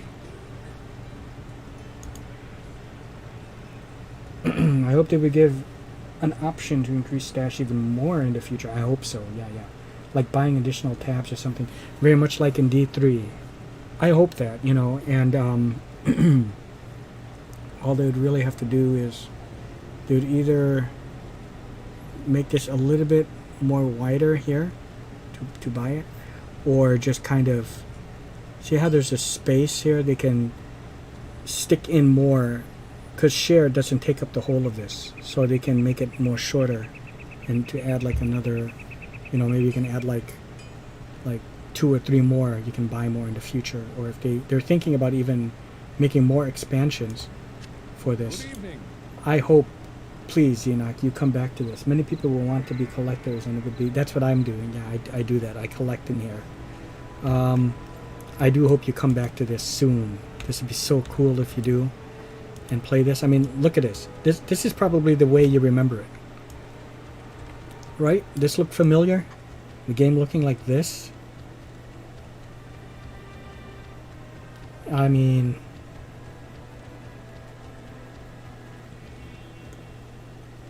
Yeah, okay. Yeah, it's like 10 seconds behind sometimes, but... Yeah, this is what you remember the game looking like. Yeah, Path of Exile does what you just described. One can buy a bunch of stash tabs, yeah. See? So, I mean, when you look at this, it really looks like even the text looks bad. Look at Charcy. What a pathetic little blacksmithing station. I mean, this is her forge right here. And look at my face.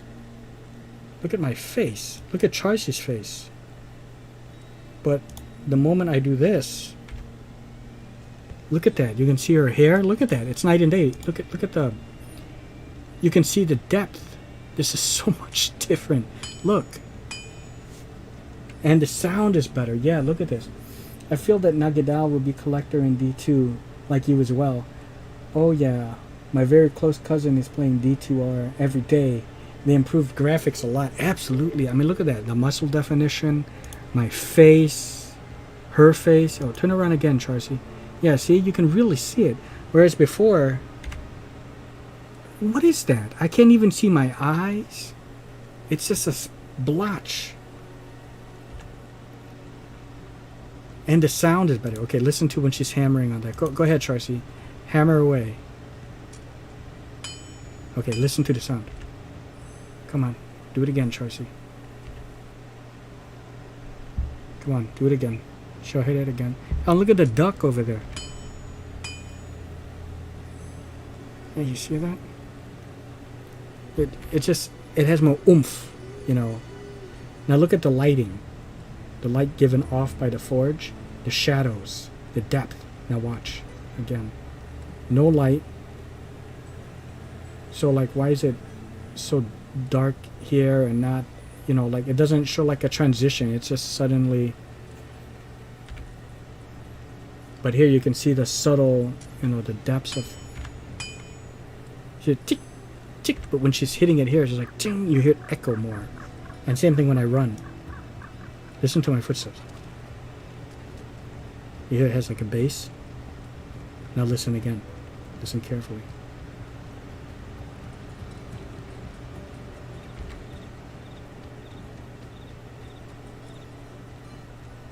Hear that? There's a difference.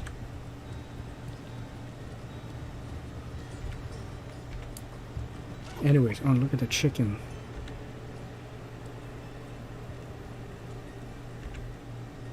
Oh man. You can see the fog. Look at that armor. There's an Amazon armor. Look at the grass here. The tall grass here is blowing. There's no grass. Okay, so let me switch back. Okay. Picked everything up. And I love this. The character select screen did not look like this before. It was not good. 88.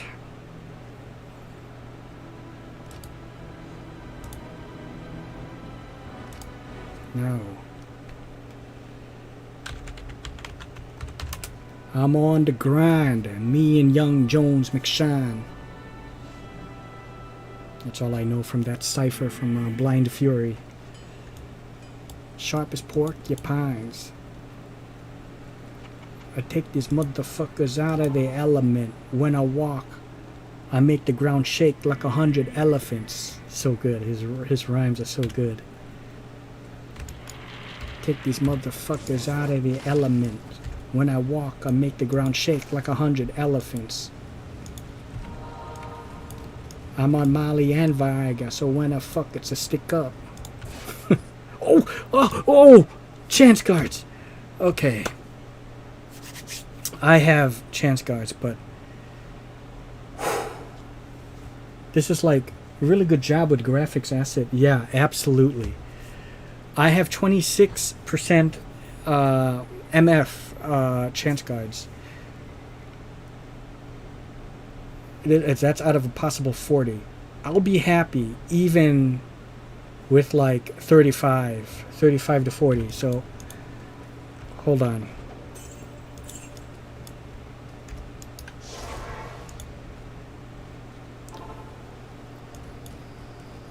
Come on, yes. Kane. And then I'll switch.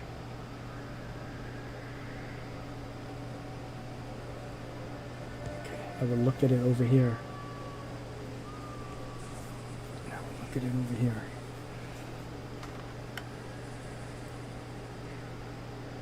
Can I see it?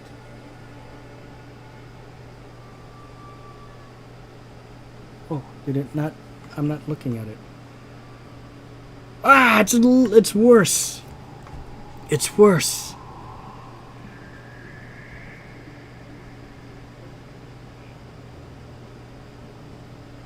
By 1%. 25.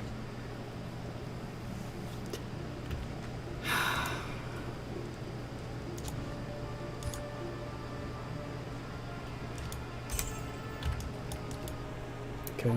We shall not speak of that anymore. Can't believe chance cards. Just slightly worse than current ones. Yeah, like 1%. Like, come on. It's like out of 40. At least go up to 30. I would have even been happy, I guess, even with like 30, you know. Because my magic find is okay. I mean,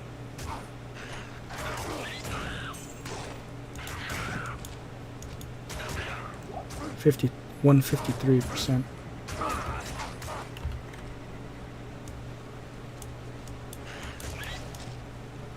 Oh, yeah, I have to get my skeletons.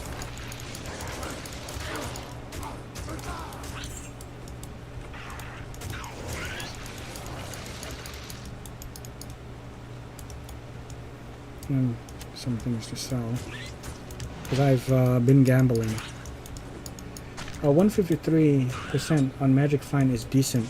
Yeah, I saw one dude who did the 250 runs, and his Magic Find was only like 102. You know, 102, 103. You know, so and he found like really nice stuff, you know. So mine 153%, you know, of course, you know, that's 250 runs he did. And he edited down the video. This one is what you're seeing is real time. Uh-oh.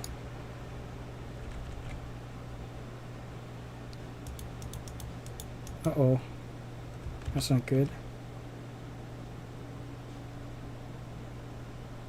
Yeah, it kicked me out. That's okay. That's okay. It happens, you know, from time to time. I'll just go back into play.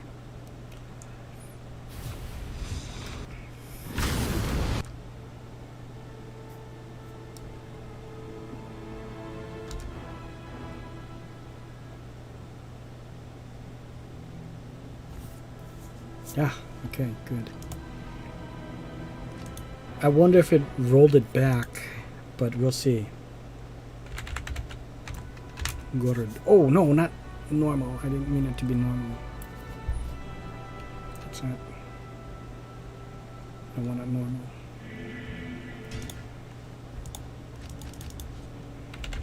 Corridor 1. Oh, it does that sometimes. A little weird. Okay. Whoops.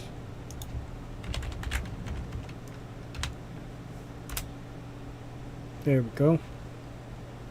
Back to hell. Good on Blizzard with server issues. Yeah, well, you know, and it was just worse earlier in the afternoon, where the realm was down. You couldn't even get into the game. Oh. Oh, are those chance cards? Okay. It didn't roll me back. Okay, it's good to at least still have them.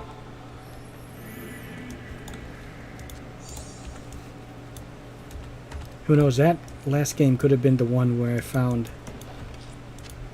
a burr or something, right?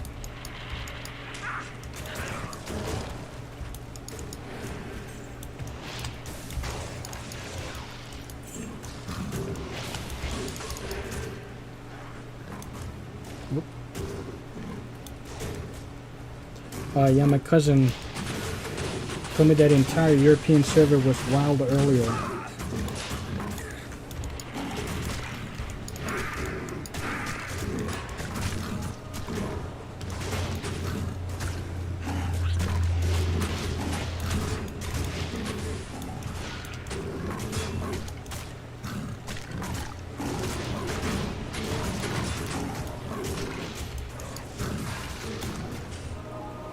Especially in Russia and Norway, it was totally overlooked. That is expected, I mean. Oh, yeah. You know, I think because Blizzard being in the US, and I'm pretty sure it's going to cost too much money, but I wonder for because Blizzard's such a huge company, it would, I mean, I would think it would be kind of nice if they put a server up for the European side as well. I mean, I know back in the day it was they had different servers, like the US East, US West, Europe, Asia, you know, they separated it that way, but now everything is as one.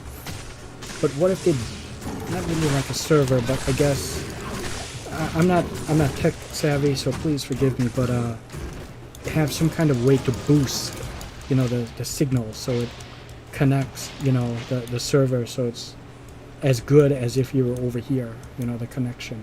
I don't know if there's a way for them to do that. They have very strong servers for Europe, but it seems they did not expect that many people. Yeah, oh yeah, the number of people, yeah, you know, never underestimate Diablo, you know, Diablo 2. That's a 20-year-old game, so it has quite the following, right?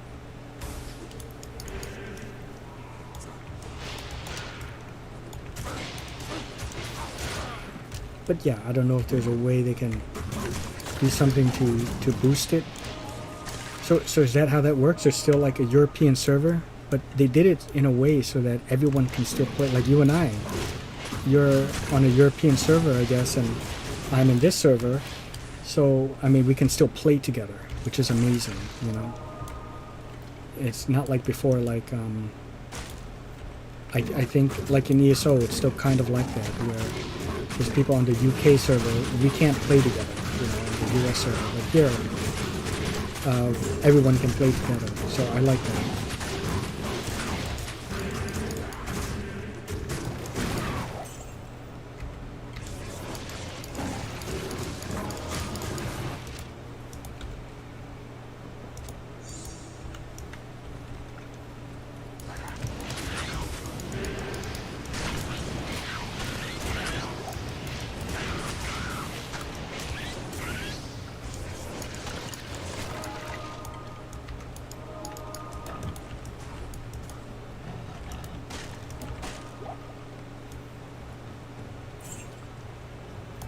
That chance guards was like the first really good thing that I found. But time for me to really go crazy here and just try to do this like quickly. Open everything.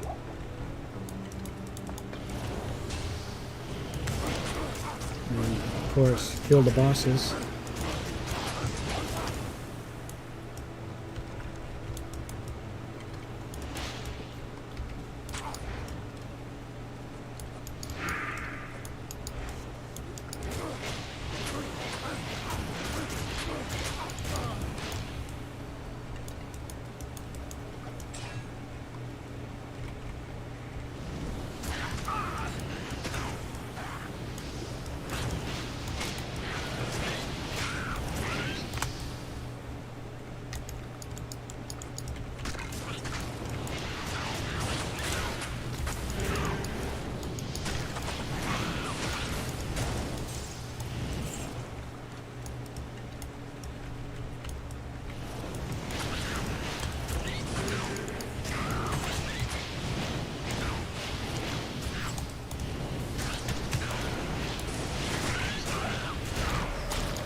I do love the clutch explosion.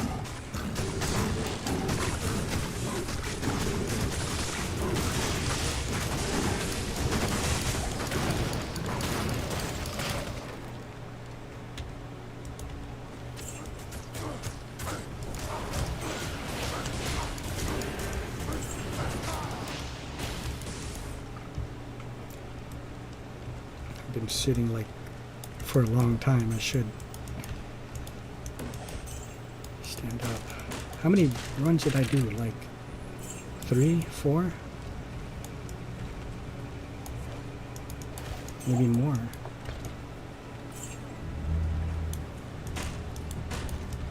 And the best I found so far were those chances. The slightly worse chances.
I do hope you get back to this. I know you said you won't play it for another 3 or 4 years, but I hope that's like a little exaggeration and you come back a bit sooner than that, because I mean, look at this. I mean, this is, and here's the thing, something that is going to be slightly different from your experience when playing regular Diablo 2, and even with whatever mods you're playing with, is you get to play with us, with the rest of your fellow guilds in Adventurers Guild.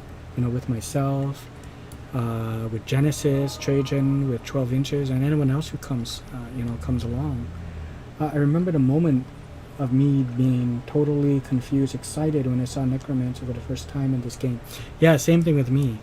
When I saw that I played, I was like, Necromancer, really cool. And I tried this out and just killing the first guy, and then I saw the skill raise skeleton, so I did it. And let me see, where's our corpse? And when I saw that, did I blow them all up? But anyways, I was just, popped out of the ground, and it was like fighting by my side. I thought that was like the coolest thing I've ever seen. I love that. I remember my friend Bruce Lombardo many years ago. This was back in 2000, 2002, 2003, I want to say. No, it can't be. It's got to be 2001. What am I thinking? 2000. It's got to be 2001, because the reason why is because of I remember one morning he calls up, and I'm gonna go play D2, and he calls up, and then I answer it, and he's like, "Hey, dude, you won't believe what just happened." I said, "What? Did you find like an SOJ? You found like some?" This was before there was like high ruins and stuff like that, on Rune Wars. Did you find like a unique? Oh no, fuck D. This has nothing to do with D. D2 or D2. We're at war, and it was the whole 9/11 thing. So, but the way I met him was in class in DeVry, and I'm talking to another friend about games, and talking about Diablo 2, and he overheard us. And he turns around in his seat. It's like, "Hey, what game are you guys talking about?" I go, "Oh," and we're both like, "Oh, you won't know it," because we're thinking we're the only nerds there. And he goes, "It's a game called Diablo 2," and he goes, "Dude, that game is awesome." I said, "What the? You know it?" He goes, "Yeah, I like playing." He can't. I don't know why he has. It's kind of funny. He can't pronounce the word, and I think eventually he was able to after he heard me say it so many times. He's like, "Yeah." I was like, "What's your favorite class?" He's like, "I like the class that the Necrom. I said, "Oh, the Necromancer. Yeah, the one where he makes the dead bodies. He makes a skeleton out of the dead bodies, just out of the ground." How he's emoting all that. It was just funny. And yeah, the Necromancer. Yeah, the Necromancer. And yeah, it was just memories. Just like I remember when he was playing Morrowind for the first time, and my computer couldn't handle it, so I had to kind of live through him, as I say, vicariously play the game through him. So he's like, "This game is awesome." I go, "Yeah, tell me about it." He's like, "Look, you can persuade them, you can be intimate with them, you could threaten them." I said, and I looked at the word again, and I'm like, you can be intimate with them. I'm thinking like, I don't think, so I look, that's just intimidate, not intimate. And he looks again. "Oh, I thought that said intimate." I said, no, it's like he thought you could be intimate with them, but it's intimidate. But yeah, he was a funny guy. I will get back to D2. Right now I'm immersed in similar Diablo-like games such as Warhammer. I'm an addict of that game, literally. Van Helsing and few similar games. Haha, intimate. Yeah, really. Intimidate. You know the game, I'm pretty sure. Like Skyrim, but before that there was Elder Scrolls Arena, then Daggerfall, then Morrowind, then Oblivion, then Skyrim. So Yeah, so you know all about that. You can persuade and you can pick how you can be with the people when you talk to them. So I love that. So Warhammer, yeah. So hopefully, you know, eventually you still do come back, and it's a whole new experience, you know, to play it like this. I mean, look at my golem. I wanted to see, look at my golem before. See how it has shape? Look before. What is that? Look at that pudgy little shit, that my golem.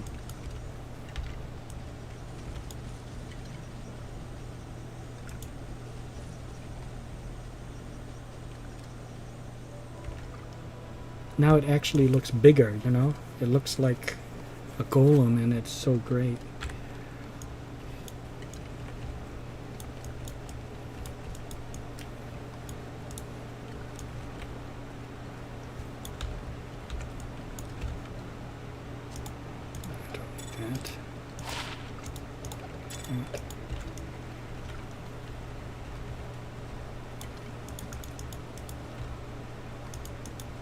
Today was a good day, but really it's not when it comes to this. I mean, those chance guards were the best thing I found so far. No high ruins, nothing. I saw the Goodyear blimp, and it read Ice Cube is a pimp. I'm pretty sure also you know Ice T, but not Ice Cube. Are you familiar with Ice T's like heavy metal group called Body Count? It's actually very good. I remember it from back in the day, but didn't know that he was still putting out music for it. Like I think even he has an album in 2020, Body Count, but he's been putting stuff out 2008, 2012, 2017, 2020. It's amazing. But do listen to it. It's like heavy metal and like rap, and it's very good. My brother is really getting into it, you know. So I was listening to it in my car.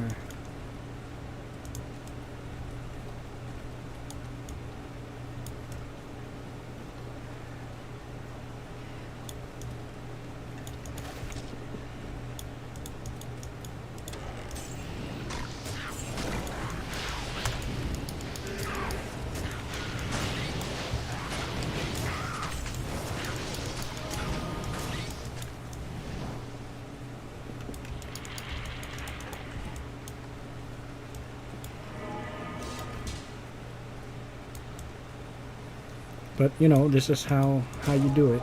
This is how we do it. This is how we do it. But no, I mean for real. This is how we, you know, get the good shit. You just gotta suffer. You know, I don't want to say suffer. It can become a suffering if you know, like I would imagine doing it 100 times becomes a suffering. But when you do it every time, you know, Superior Monarch. Please. Before sockets. Before sockets. Oh, wait.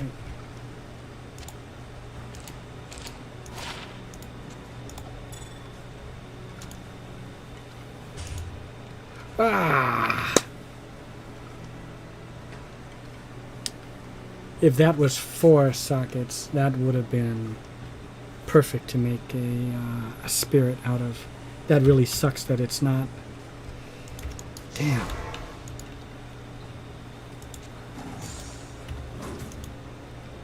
Too bad, too bad.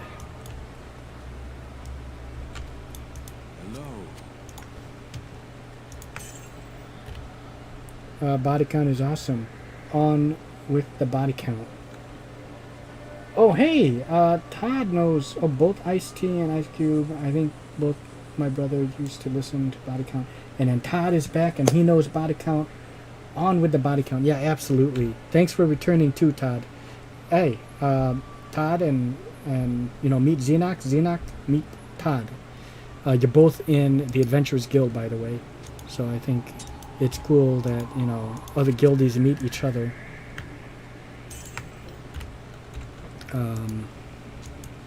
But yeah, on with the body count indeed. In case you don't know, Xenoc, Todd has a gaming channel too, and he's quite excellent at it. He doesn't do recordings of it. It's mostly live streams. To be quite honest, I feel his live streams are a lot more, and the games he plays is a lot more fast paced than me, and he's more concise, and I just like his style. He does games like Days Gone. He did Last of Us 2 was the last one he completed, and now he's doing, I think it's called Dying Light, and it's a game I think that began on the PC and is now on console. So he's doing a Let's Play of that, and I've caught like a couple of those. But please, it's not on this channel. This is his movie channel, but please do give him a sub on that. But also his gaming channel is Dagon the King Killer. If you look on my recommended on my channel, you see it, Dagon. Just look for Dagon the King Killer. Subscribe to him there. Very good long-time friend of mine. Absolutely. Oh yeah, you're most welcome. And you too, Todd. You can also please give Xenoc a sub. He does Let's Plays and live streams as well. It seems like lately I've been doing a lot more of the live streams than the recordings.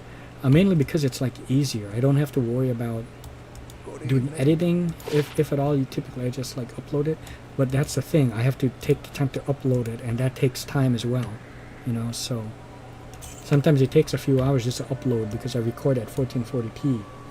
We'll check Todd's channel, definitely. We'll do it now. Don't forget, so Todd Iwanlets is his movie channel, and his gaming channel is Dagon the King Killer. Thank you so much. One of the earliest buddies and one of the best people I know and that I've met here on YouTube ever since I began this.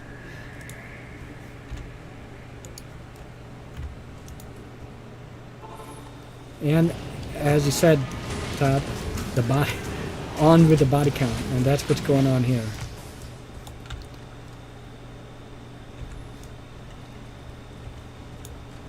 Body count, right.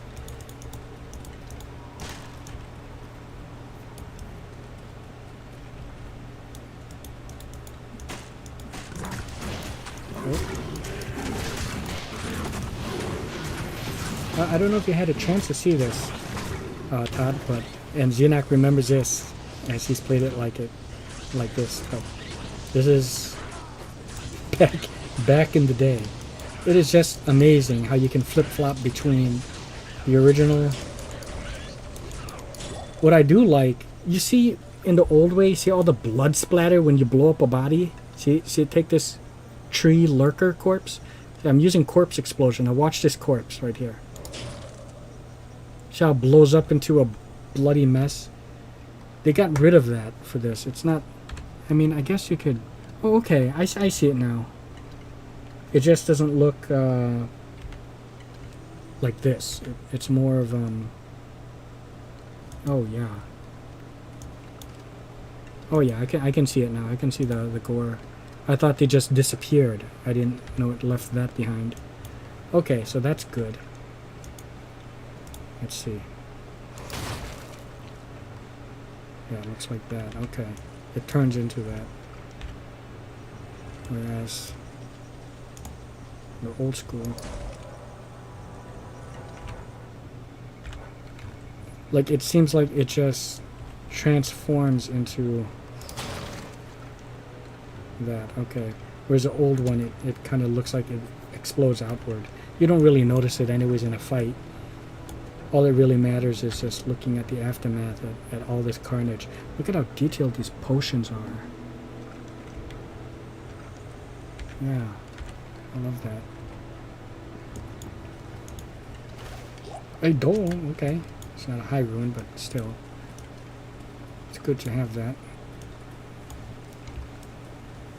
So you saw that dole drop. I'm looking for J-A-H, Ja, and B-E-R, Burr, you know. Good luck with that, you know, for me, because that's...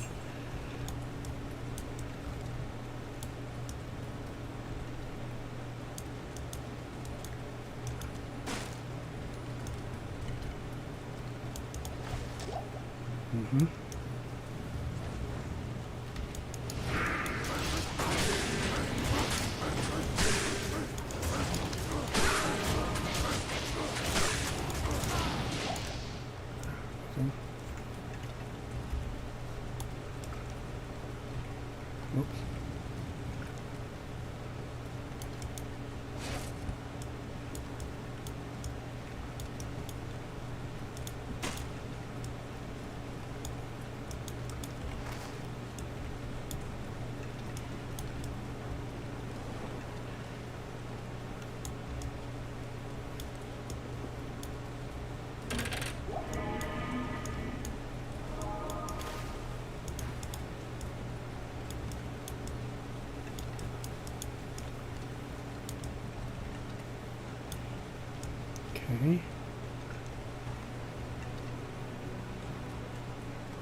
Might need to start another one. This one looks like,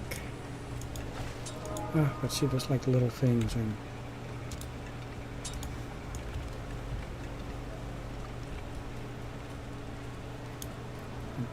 little baskets here and there and bodies that I missed, but okay. So now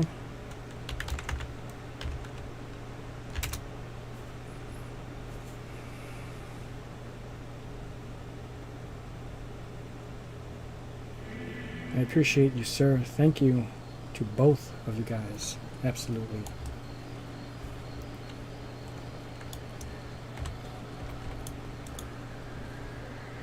Stay a while and listen. Yes?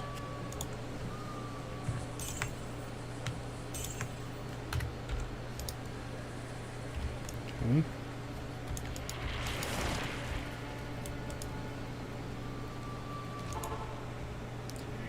So what is this, like run number 5 or 6?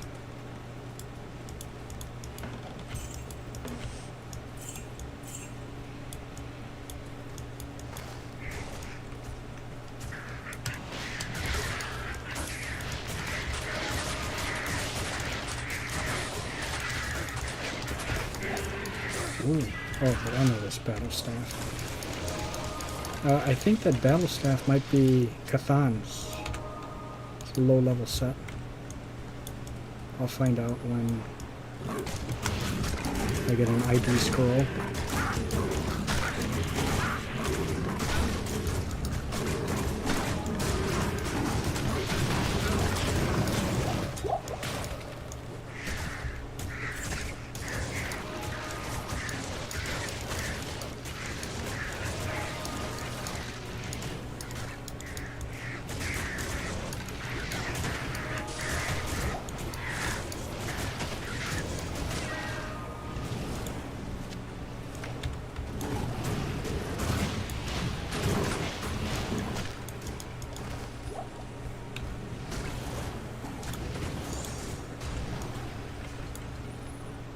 My first Ice-T song was 6 in the morning. I admit I used to laugh at that intro first, but get to like it a lot. I mean, not the intro. There is no intro. It's just why he starts to rap, the way he starts to rap. I think the first song, I mean, some of the other ones, I don't remember it too much. It wasn't one that I always listened to, you know. I would listen to stuff like, you know, NWA or, you know, and Bone Thugs. You know, stuff like that, but the song Lethal Weapon, My Lethal Weapon, mine. My Lethal Weapon. I'm pretty sure you know that one. Or, how's it go?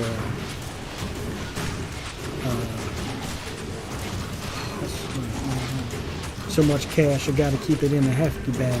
All I think about is leans and jeans. Imagine that, me working at Mickey D's. That's a joke, cause I'm never gonna be broke. When I die, there be bullets and gun smoke. You don't like my life? You don't like my lifestyle? Fuck you. I'm rolling with my New Jack crew. Cause I'm a hustler. H-U-S-T-L-E, a hustler. Bulletproof. I die harder than Bruce Willis. Got my cool in effect and I got my New Jack. So much cash, I gotta keep it in a hefty bag. Right? It's good stuff. But yeah, NWA. Express yourself. Dun, dun, da, da, da, dun. Express yourself. Express yourself. McRen, fantastic MC. I love this solo albums after NWA era. Mad Scientist, etc. I'm embarrassed to say, I don't know the individual names. Yeah, you know, back in the day. Especially there's no internet to look that up. You had to learn through magazine. It's just stuff that I heard from other friends when they put them on. You know, back in the day, I guess this is what sparked my interest in those. You know, in the rap. I'd say it wasn't until like later years, I guess, with the Bone Thugs and beyond. You know, and Method Man and Redman and Wu-Tang Clan, I should say. Wu-Tang Clan ain't nothing to fuck with. Wu-Tang. And we'll both ride home in my automobile. Recently saw new stuff from Outlaws. So good to see them still kicking.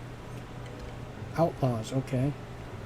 But that's a group, huh? I don't think I heard them. Unless, and a lot of times, you know, with the older stuff, I won't know maybe the name of the group.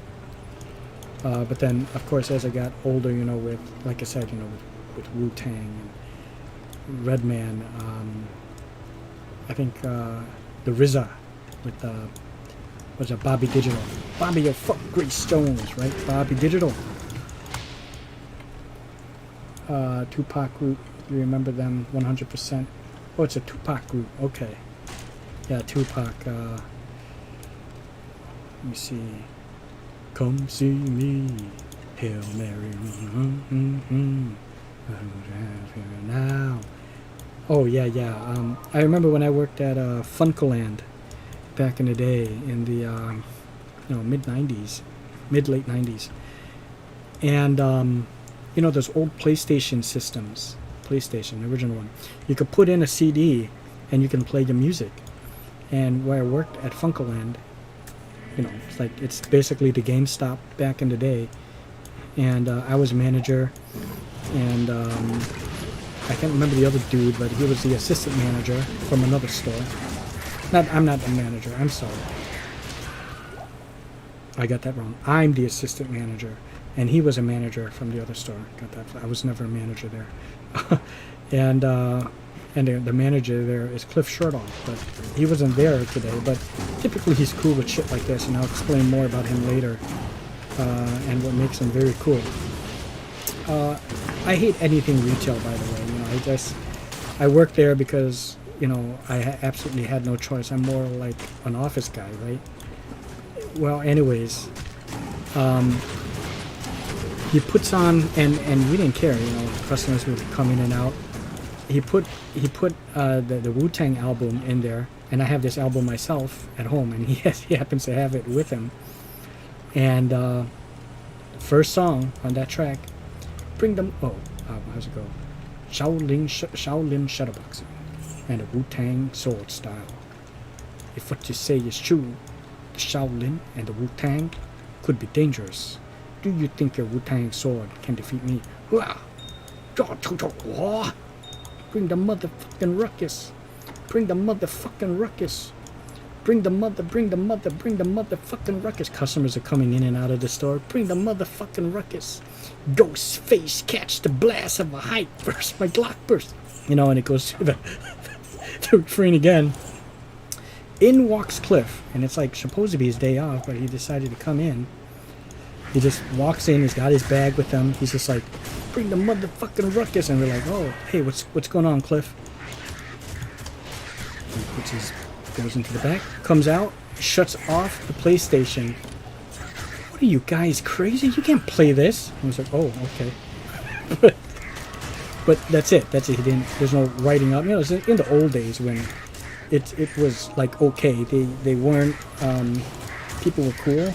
And managers were cool, I guess, back then, and they didn't take things too seriously. It's not like, it's like, oh, that's bad, you know, we're gonna write you up, and now you're, you know, he just said, what are you, crazy, and just shut it off. But let me tell you a little bit about Cliff. Dude's cool. He puts the co-workers and himself before the customers, and we're playing Diablo 1, the PlayStation version. Okay, I think like a few years later after it came out on PC, or I want to say not a few years, maybe like a year and a half to 2 years, it came out on PlayStation, and it's just a terrible, shitty port of Diablo on PlayStation. You have to share the screen, it's just only couch, and the load times are like 5 minutes every time you die. It was bad, but he got hooked. And I even invited him. I said, dude, if you want to play this game, play it proper. Come over to my house, and, you know, my brother and I, we have a serial link. This is before we got the internet, and we can play together this way. Our screens are independent. And so, no, it's okay. You know, I'd rather, because we're here already. I'm like, okay, you know, I don't live too far away. Not at this house, but, you know, back in the day. And, you know, we'll be playing it, and customer comes in. Here's Cliff as he's playing with the controller, playing Diablo. Oh, hey, what's going on, sir? Yeah, we'll be with you in a moment. And he was just, okay, come on, don't, let's go take care of this mob, and then let's go help this guy. And he's not like mumbling it. He says it, he's the dude's within earshot. He goes, come on, let's go kill this mob so we can go help this guy. And I'm like, yeah, okay. I wasn't shocked. I just didn't care. I'm like, to me, this is a normal thing. Fucking dealing with people, I hate it. And he comes over to us and goes, what game is it you guys are... Oh, yeah, and he's like, oh, no, don't worry, take your time. It seemed like he was a little shocked at first. And he comes over to us and goes, what game is this? He goes, oh, it's a game called Diablo, it's great, he got me hooked, and blah, blah, blah, blah. And then, and then we like die. And goes, okay, yeah, how can we help you, sir? And then, we make the sale, he wanted to get something. I remember one time, no customers in the store. Our biggest play time was when the store would close. I'm not even fucking paying attention. And we stay like nearly an hour after the store closes, sometimes an hour before the store closes playing. And it takes so long to load. It takes like 5 minutes to load the game. And there was a group of enemies, and he's walking towards them, and it's a shared screen, so he kind of saw them in advance, so he runs the opposite direction, and he's like, no, don't go that way, and then it's too late. I got caught in the mob of skeletons, and they killed me, and I'm like, I die, I pop. And then here's Cliff, God damn it, and he whips the controller right at the screen. God damn, I'm like, dude, I'm sorry. And he goes, I tried. Yeah, well, you know what, you didn't try hard enough. It takes like 5 minutes just to load this shit, and he got pissed. It just cracked me up. So yeah, Cliff's a good guy. He's a cool guy. He puts the workers and himself ahead of the customers. The co-workers and workers always come first. Not the customer comes first, but the co-workers come first. The motto is fuck customers. I'm exaggerating a little, but yeah, that's just how much I don't like retail. It's only something that I had to do when transitioning to, when you need something. I don't, yeah, see, I told you, Kathan, I don't like having to, wait on customers and have to, deal with them and always smile. It's so great, I'd be, when we hired this new guy, Dan, and he was, young dude, 19, 20 years old. And I was already 21, 22, so we were, I guess, he was younger, maybe 17, 18, maybe 18. And I'm not even focused on what I'm doing. Cliff's kind of teaching him some things, and here I am. He's talking about the cleaning kits that we have to sell. Now you can imagine, the desk, like how they have at GameStop, behind the counter where the register is and the games are behind us. Just picture GameStop. And that's a cool manager. Yeah, absolutely. And the counter and the register and everything, the counter. I am standing on the counter, on top of it, shoes on, walking on the counter. The display glass where they have the Game Boy games, and so the customers, like when you go to a jewelry shop, the jewelry is behind glass, inside the glass, and you can display glass, and you can look into the. I'm walking on that, and then I'm walking on. And he goes, "Oh yeah, hey, that's Sam. Yeah, he knows pretty much what he can say and what he can't say when selling the cleaning kits, because the thing is this, back in the day, it was mandatory, just like when you sell a car, we had to sell the cleaning kits. We have to push that, to clean the Nintendo, to clean the PlayStation, to clean the N64, to clean your Game Boy. If you ever been inside of a game's stop, you'll probably notice, why are they trying to sell the subscription magazine, club subscription to Funkoland and the cleaning kits? And the reason why is because the workers got a commission, and I just always hated that. It was $2, but I didn't mind the money. Of course, I like that, the commission. For every cleaning kit you sell, you get $2.50. For every membership, club membership, and magazine subscription thing you sell, you get $2 commission. And the way the cleaning kit works is normally you get a 1-year warranty, and that just covers a manufacturer's defect. What we would do, and you had to keep a quota for every, I think it's 4 customers you ring up that you deal with, you have to sell one cleaning kit. You have to. It's like, otherwise you get yelled at and stuff. Not by Cliff, but by Norm. I hated that prick. The district manager, he would come up to you and he's always trying to give a motivational thing. One time I sold 3 cleaning kits to one guy and he's always talking about the old war stories about how he... Anyways, we did whatever it took to sell it to customers. So we'd even say shit like, because, yeah, sir, would you like to buy, the cleaning kit? I know you're getting a new PlayStation, but, we have a cleaning kit and it gives a year warranty. He goes, oh, no, are you sure, sir? Because this covers anything. You can take your you could take your PlayStation, throw it out in your driveway, run it over with a car. You could piss all over it and just smash it with a hammer. As long as you have that 1-year warranty from us, because you bought a cleaning kit, we'll replace it for free. Just make sure you come back to this store, exactly this one, and we'll do it for you. So I started doing that, and then Cliff noticed this is a good idea. He's getting sales. He's selling the shit out of this. So they start saying the same shit. They start, and we cover your games too. If you have any kids, they sit on the disc or break it. Because you get that year warranty with us, we'll just give you a brand new game for free. And he would figure a way to do something in the system to fix that. We'd even turn customers away who don't seem like they're interested in buying the cleaning kit, just to keep our numbers up, our quota. And so sometimes it looks like we weren't getting a sale for a cleaning kit. We'd say, he's like, so do you have this game? We'd look in our drawers. We do have it. No, we don't have it. Sorry. Yeah, we'd turn them away, essentially, and not make a sale with them. He's like, oh.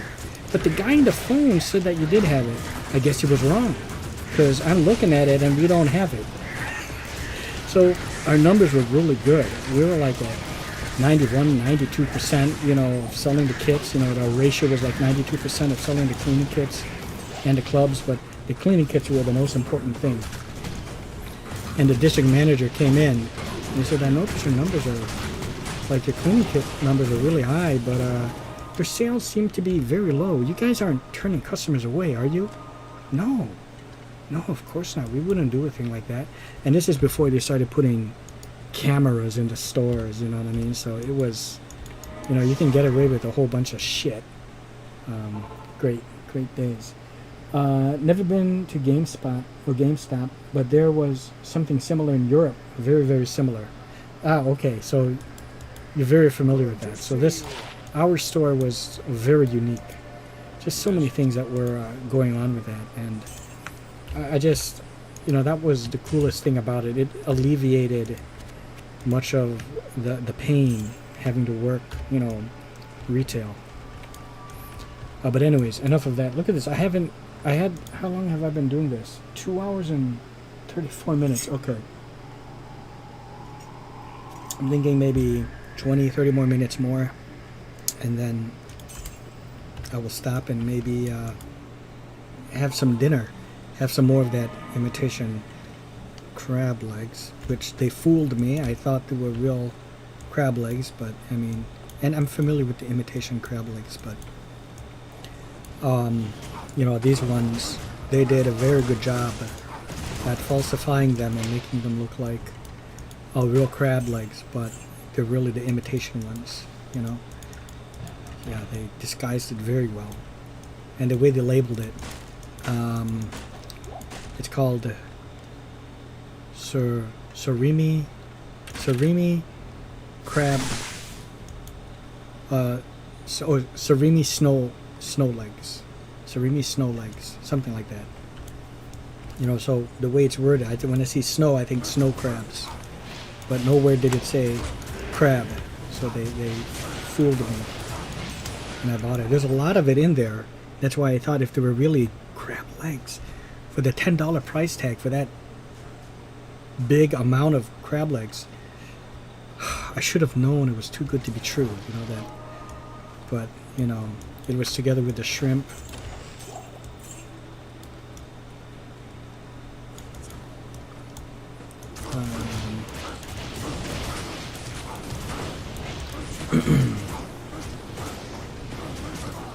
That's good ratio. You like seafood? I absolutely. You know, I love sushi. I absolutely love, you know, sushi, and more importantly, I love sashimi. I love eating the raw fish. Just so good. You like it as well? The sushi and the sashimi. Sashimi is more of like a cut of the raw fish, like a strip of it, but not thin. It's, you know, like a, you know, good chunk of fish put on top of a rice. You know, it's hard to explain. It's called sashimi. Sushi is like in the rolls, and it's like a little bit of fish. The sashimi is a much bigger cut of the fish. You know, the raw fish, whether it's tuna or salmon, or I can't even remember the other names, but any kind of sushi, whatever sushi fish they use, I'll eat it. I love it. Oh, got it. They play with the name, right? What do you mean? Is it something that I said and I forgot what I was talking about? Play with what name? Oh, if this only was unique, that would have been the Harley Quinn crest. I wish. I like sushi, and that is the only sea product I love that I can eat whole day. Otherwise, I'm mountain man. I eat bacon, beef, four-legged animals mostly. Oh, I love, you know, I've had bear. I've had goat. So, yeah, absolutely love it. I have venison, which is deer. I love it. Yeah, absolutely. I love, you know, so not just sushi and sashimi, but I love my four-legged animal meat as well, you know. Barbecued ribs. I got prime rib, and as a matter of fact, in the refrigerator right now that I just got at the same place at Mariano's, all for $9.99. 2 cuts of prime rib for $9.99. You can't beat that. That's such a wonderful price.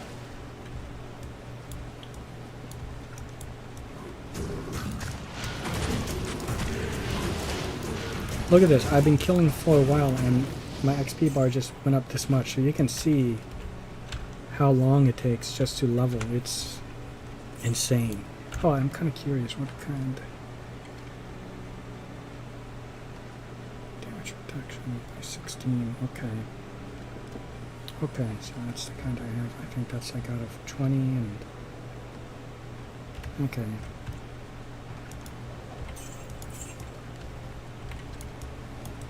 Come on. Give me a high ruin from this. I'll like maybe do one more run after this one. Hopefully we have better luck.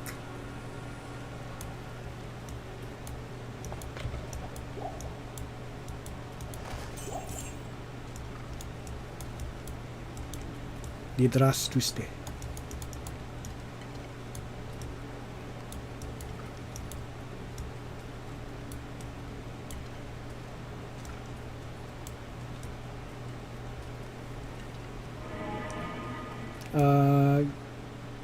Got the water in my mouth. Just the thought of venison. That's oh, I love it. I love it. I had that like a few times. There was it's still there, Cabela's. It's like a hunting shop, and they used to have like a store in there and then the deli. This was very good stream. So much nice things in the game. Good talk as well. Oh yeah, absolutely, absolutely. Like I said, you know, I'm just gonna do one more run, I think, and then I'm gonna stop.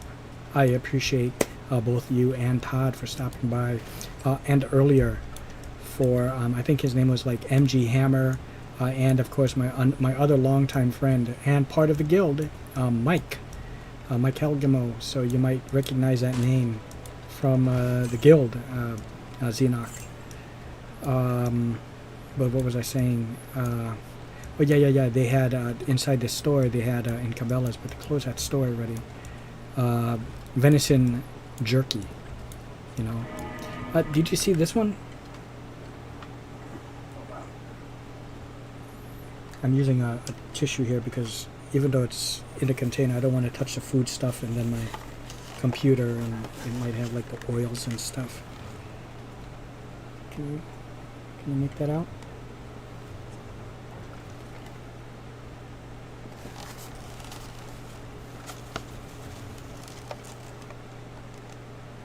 And the price is there.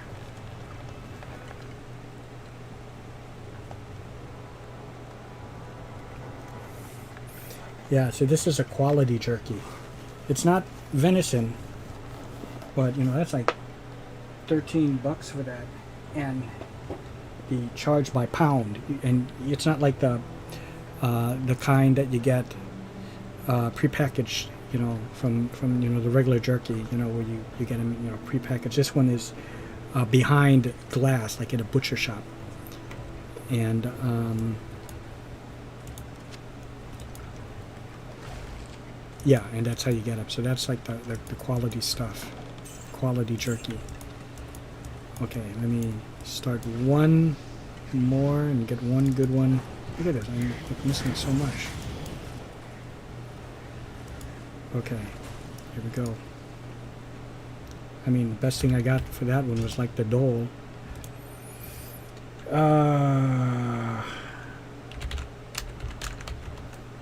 Nope.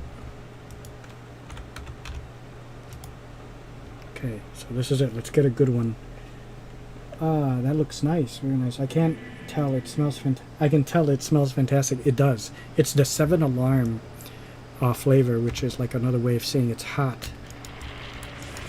It's super spicy and so super good. Yeah, I wish you could have that. I'm almost using tissues when handling stuff I buy. You never know with pandemic. Oh yeah, absolutely. Right. But I meant also for with my computer, even if it's no pandemic, I still handle it with that. But I should wipe that down actually, that container, because you don't know how many people have touched that plastic. But like I said, you get it, and they all have, they all have like a different price because it goes by weight. So you see what I mean? It's not like the regular, you know, $14.99 or $7.99 jerky, the basic one with the brand name. This one is like custom, you know. So good.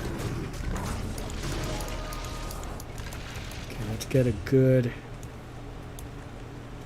habit. I think the same way. Yeah, because, you know, the computer is so expensive that you don't want it, you know. I try to keep the food and the drinks like away from it, even though I have my coffee, but I keep it away, you know, on this side. My computer's way over there anyways. My actual computer, you know, the case and everything is on a separate table, you know, not on this same computer table. You know, I wish this was Arachnid's mesh. It's too bad.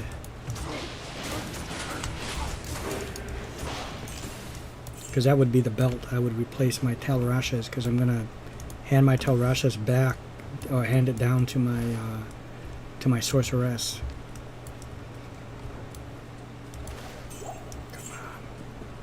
Give me a High Ruin, give me Shaco, give me Arachnid's Mesh. Or give me another Talrasha piece that I do not have. Please.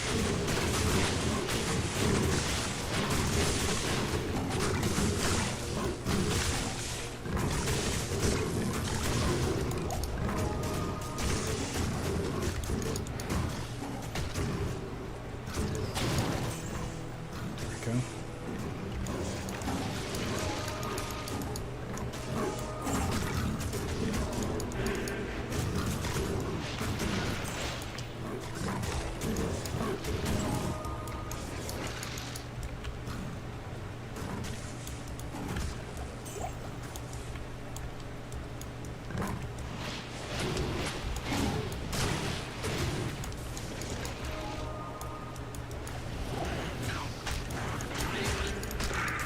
Let's slow these fuckers down once I jump around all over the place. There we go, blow them up. That's right.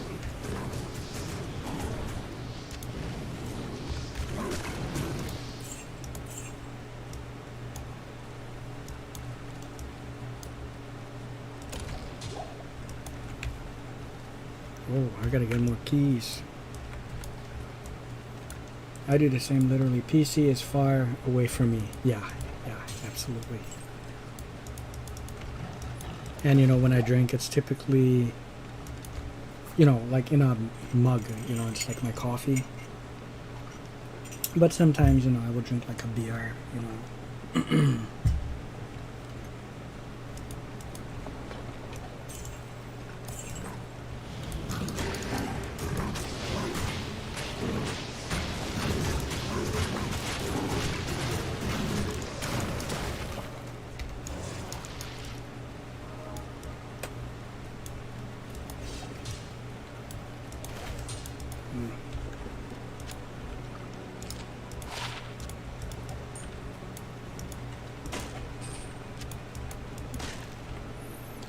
I drink tea 99% of the time. Lots of mugs. Yeah, absolutely. I love my tea as well. You know, like the chamomile or some of the Chinese herbal teas.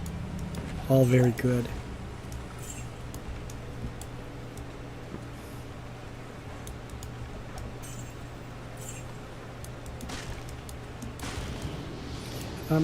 Zinak, did you also happen to get D2R already, or still not yet? I know it will maybe still be a little while, but I mean, I'm just wondering, curious if you happen to have it anyways. Did you get it already or not yet?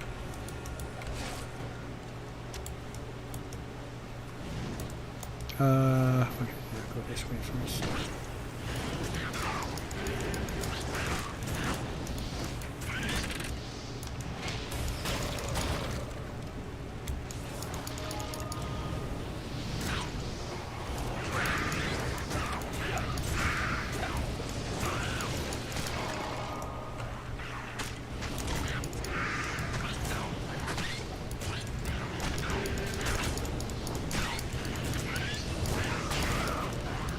Another Dutch child. Oh, hold a second. Ort.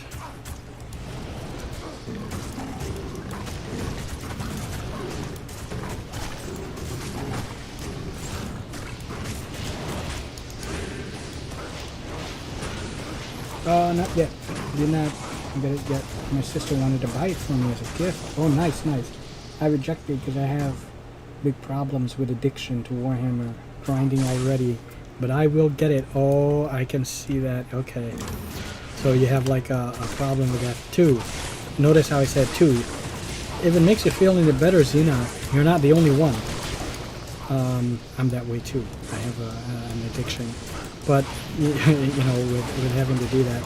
I don't know if you were here for when I admitted something quite embarrassingly, but back in the day, you know, 2002, 2000, anywhere between 2002, 2004, or 2005, for original Diablo 2, you could buy these items. People would sell them on a site called Diablo 2 Legit, and I spent several hundreds of dollars on gear. It was pretty bad. So, yeah, I'm not doing that anymore. That was, you know, I learned from my mistakes, and you know, to be quite honest, part of the fun is, I guess, just grinding. I know it is a grind, but you know, it's just to find it, and it's more satisfying when the items do drop. See, this compared to Diablo 3, whereas you can easily get the items, you know, you want. I would say like within a week or two, you can get like all the items you cared for, even other items for other classes, you know, for Diablo 3. Here, when an item drops, unique or ruined, you really feel like you earned it. You earned that drop. It really feels earned, because it takes a long time, you know, to get these things. So I really love that about this game. It's so rewarding when you get, like, look at, I've been looking for Shaco, I've been looking for Harley Quinn, and when it does drop, you know, when you get that Enigma armor, it feels well earned and it feels well deserved.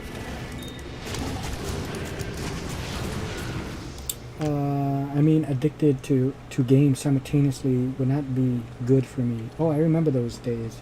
We had a few forums and websites. It was wild. So many people spent a lot of money back then. Yeah. I'm sorry to report, I am one of those people who spent so much. But like I said, that's the old me. I don't, you know, especially, you know, I kind of looked on eBay because I thought I would just get, and no more, just I was only going to do it one time to get the giant burr, if it was like, you know, combined, you know, $5 to $10 anywhere between there. And then I looked at like $250 USD, real money, you know, for just the fake items in the game. And to get the Enigma itself was $500 to get it. So that will make this feel even more earned when I do get my Enigma, and it just drops, or get the ruins that, hey, speaking of Warhammer, there it is, Warhammer. You know, or get the ruins that other people want, so I could trade to get the Jonda and the Burr. It all still feels very, very much earned.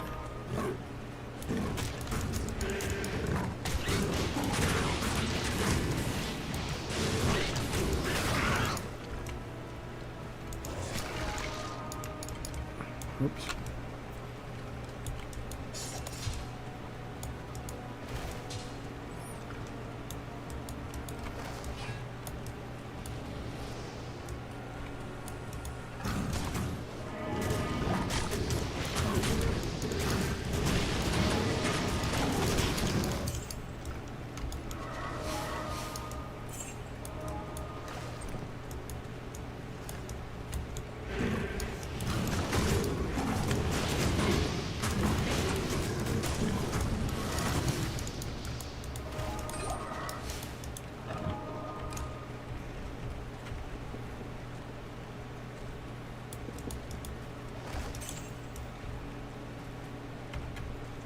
Okay, we're getting to the end of this, and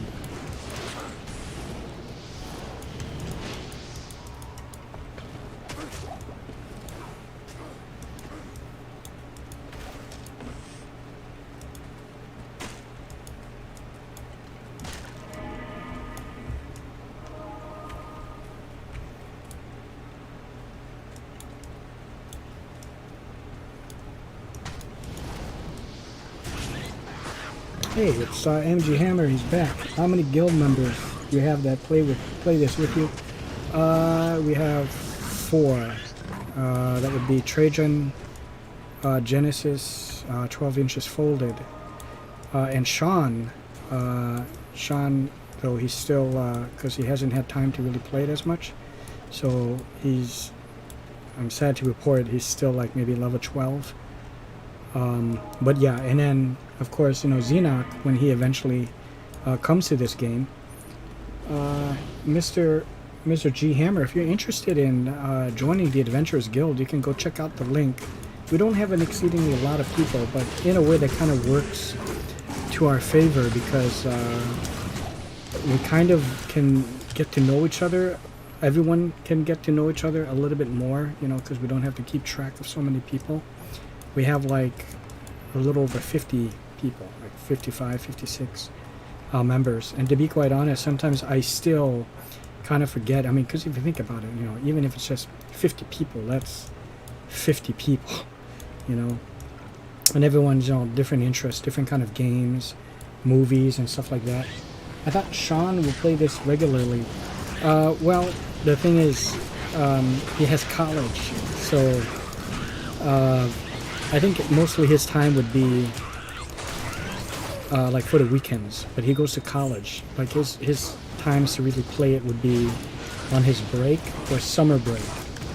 I think that's what he meant when, you know, he'll have, that's when like his free time will be, during his free time he'll be playing this one like crazy. He absolutely loved the third one, so totally understandable. Yeah, he's still a young guy, right? So yeah, I told him, of course, you know, that's the more important is for your school, right? But yeah, Mr. G Hammer, if you check out my channel, there's a link to the Adventurers Guild. Just click on that to the Facebook group page and send in a request, and either myself or, you know, one of the admin, there's like a few questions just to answer, like video game related. Then myself or maybe one of the other administrators, they'll accept you into the guild. So yeah. Yeah, school first. Absolutely. Yeah. And do you have a Discord, Hammer? Oh, and Xenoc, were you a part of our Discord? Did I invite you to the Discord group? I can't remember. The Guild's Discord group. If not, just give me your Discord, or just put it in the messenger to me, the Facebook Messenger, and I'll like send a link to that, the invite, and you just join it. So that way, you know, maybe one day I'll get Warhammer, and then when you get this, it's just much easier instead of having to, you know, type what we're gonna say. It's easy to coordinate our plans, you know, when we can just verbally talk, right? Where's that? Okay, got ornate. Stick that in there. This might be the end, guys. So, I'm member of a few Discords. You added me in. Oh, I did add you. Okay. I wasn't sure. Okay, definitely.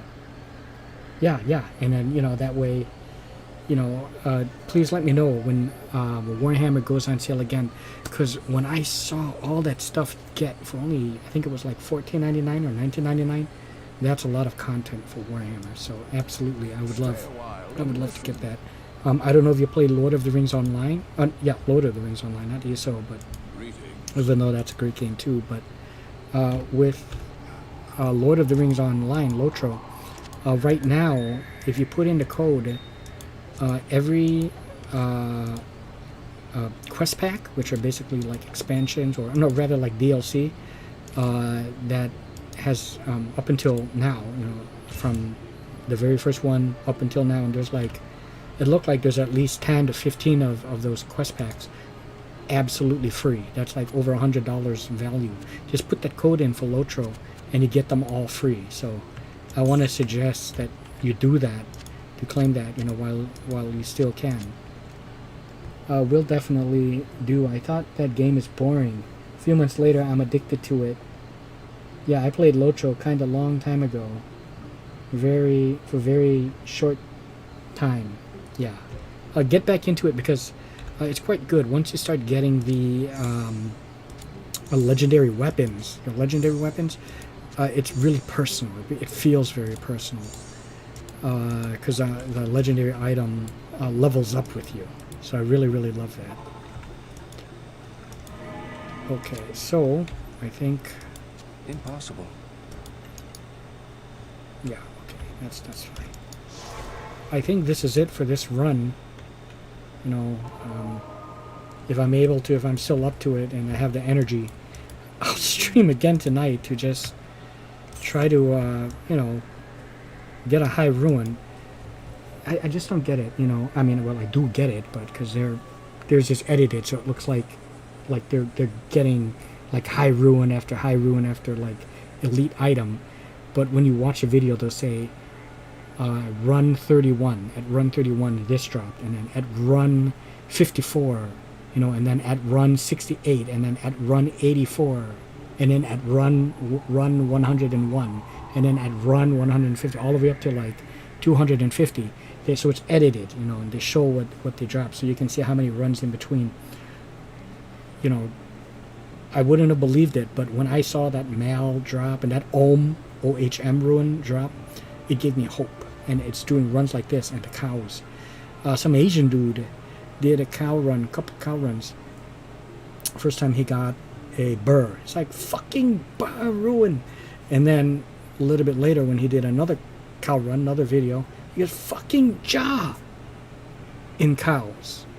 I started doing the cows like crazy. No burr dropped. No jaw. But hopefully, you know, I'll get some luck and it'll drop. So anyways, yeah, thank you so much, Xenoc, for spending time with me on here in the chats, and thank you also to Movie Mike and to Todd E. Walnuts. Again, his channel name is Todd E. Walnuts.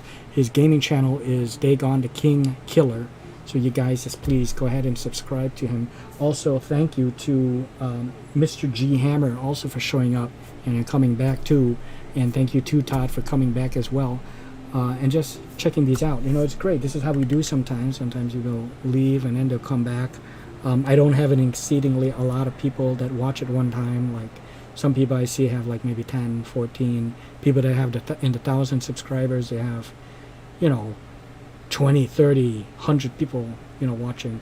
I'm okay with that. I'm still just very small time. I'm just like 300 subscribers measly. But I'm glad to have friends that come on here to, you know, check this out. And so I do it for two reasons. To stream is also just to stream and get some interaction with people and friends and stuff like that, but also to document what I'm doing, you know, and it's easier than having to record it sometimes and then just uploading it, which can take like another 2-3 hours to upload it alone because it's at 1440p, sorry. So that is it, guys. Final look again at my necromancer and look at my gear.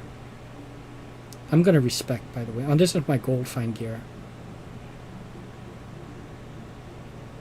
SOJ, Tailspell, Ravenfrost, 26 chance cards, Atma's Will, Arm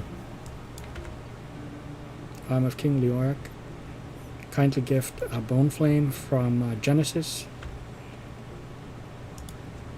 and then typically I use this, and Trang's armor. Yeah. Those are the two that's different. That and Trang's. And then my charms. Kindly donation from Trajan as well. I also have, like, I have a few spirits, you know. This one being third perfect, 35 spirits, so quite nice. That's my high one. I got that from the cows. And I think that is all I have to showcase. Yeah, see, and I can't wait to start my sorceress. Anyways, thank you so much for watching, everyone, and see you.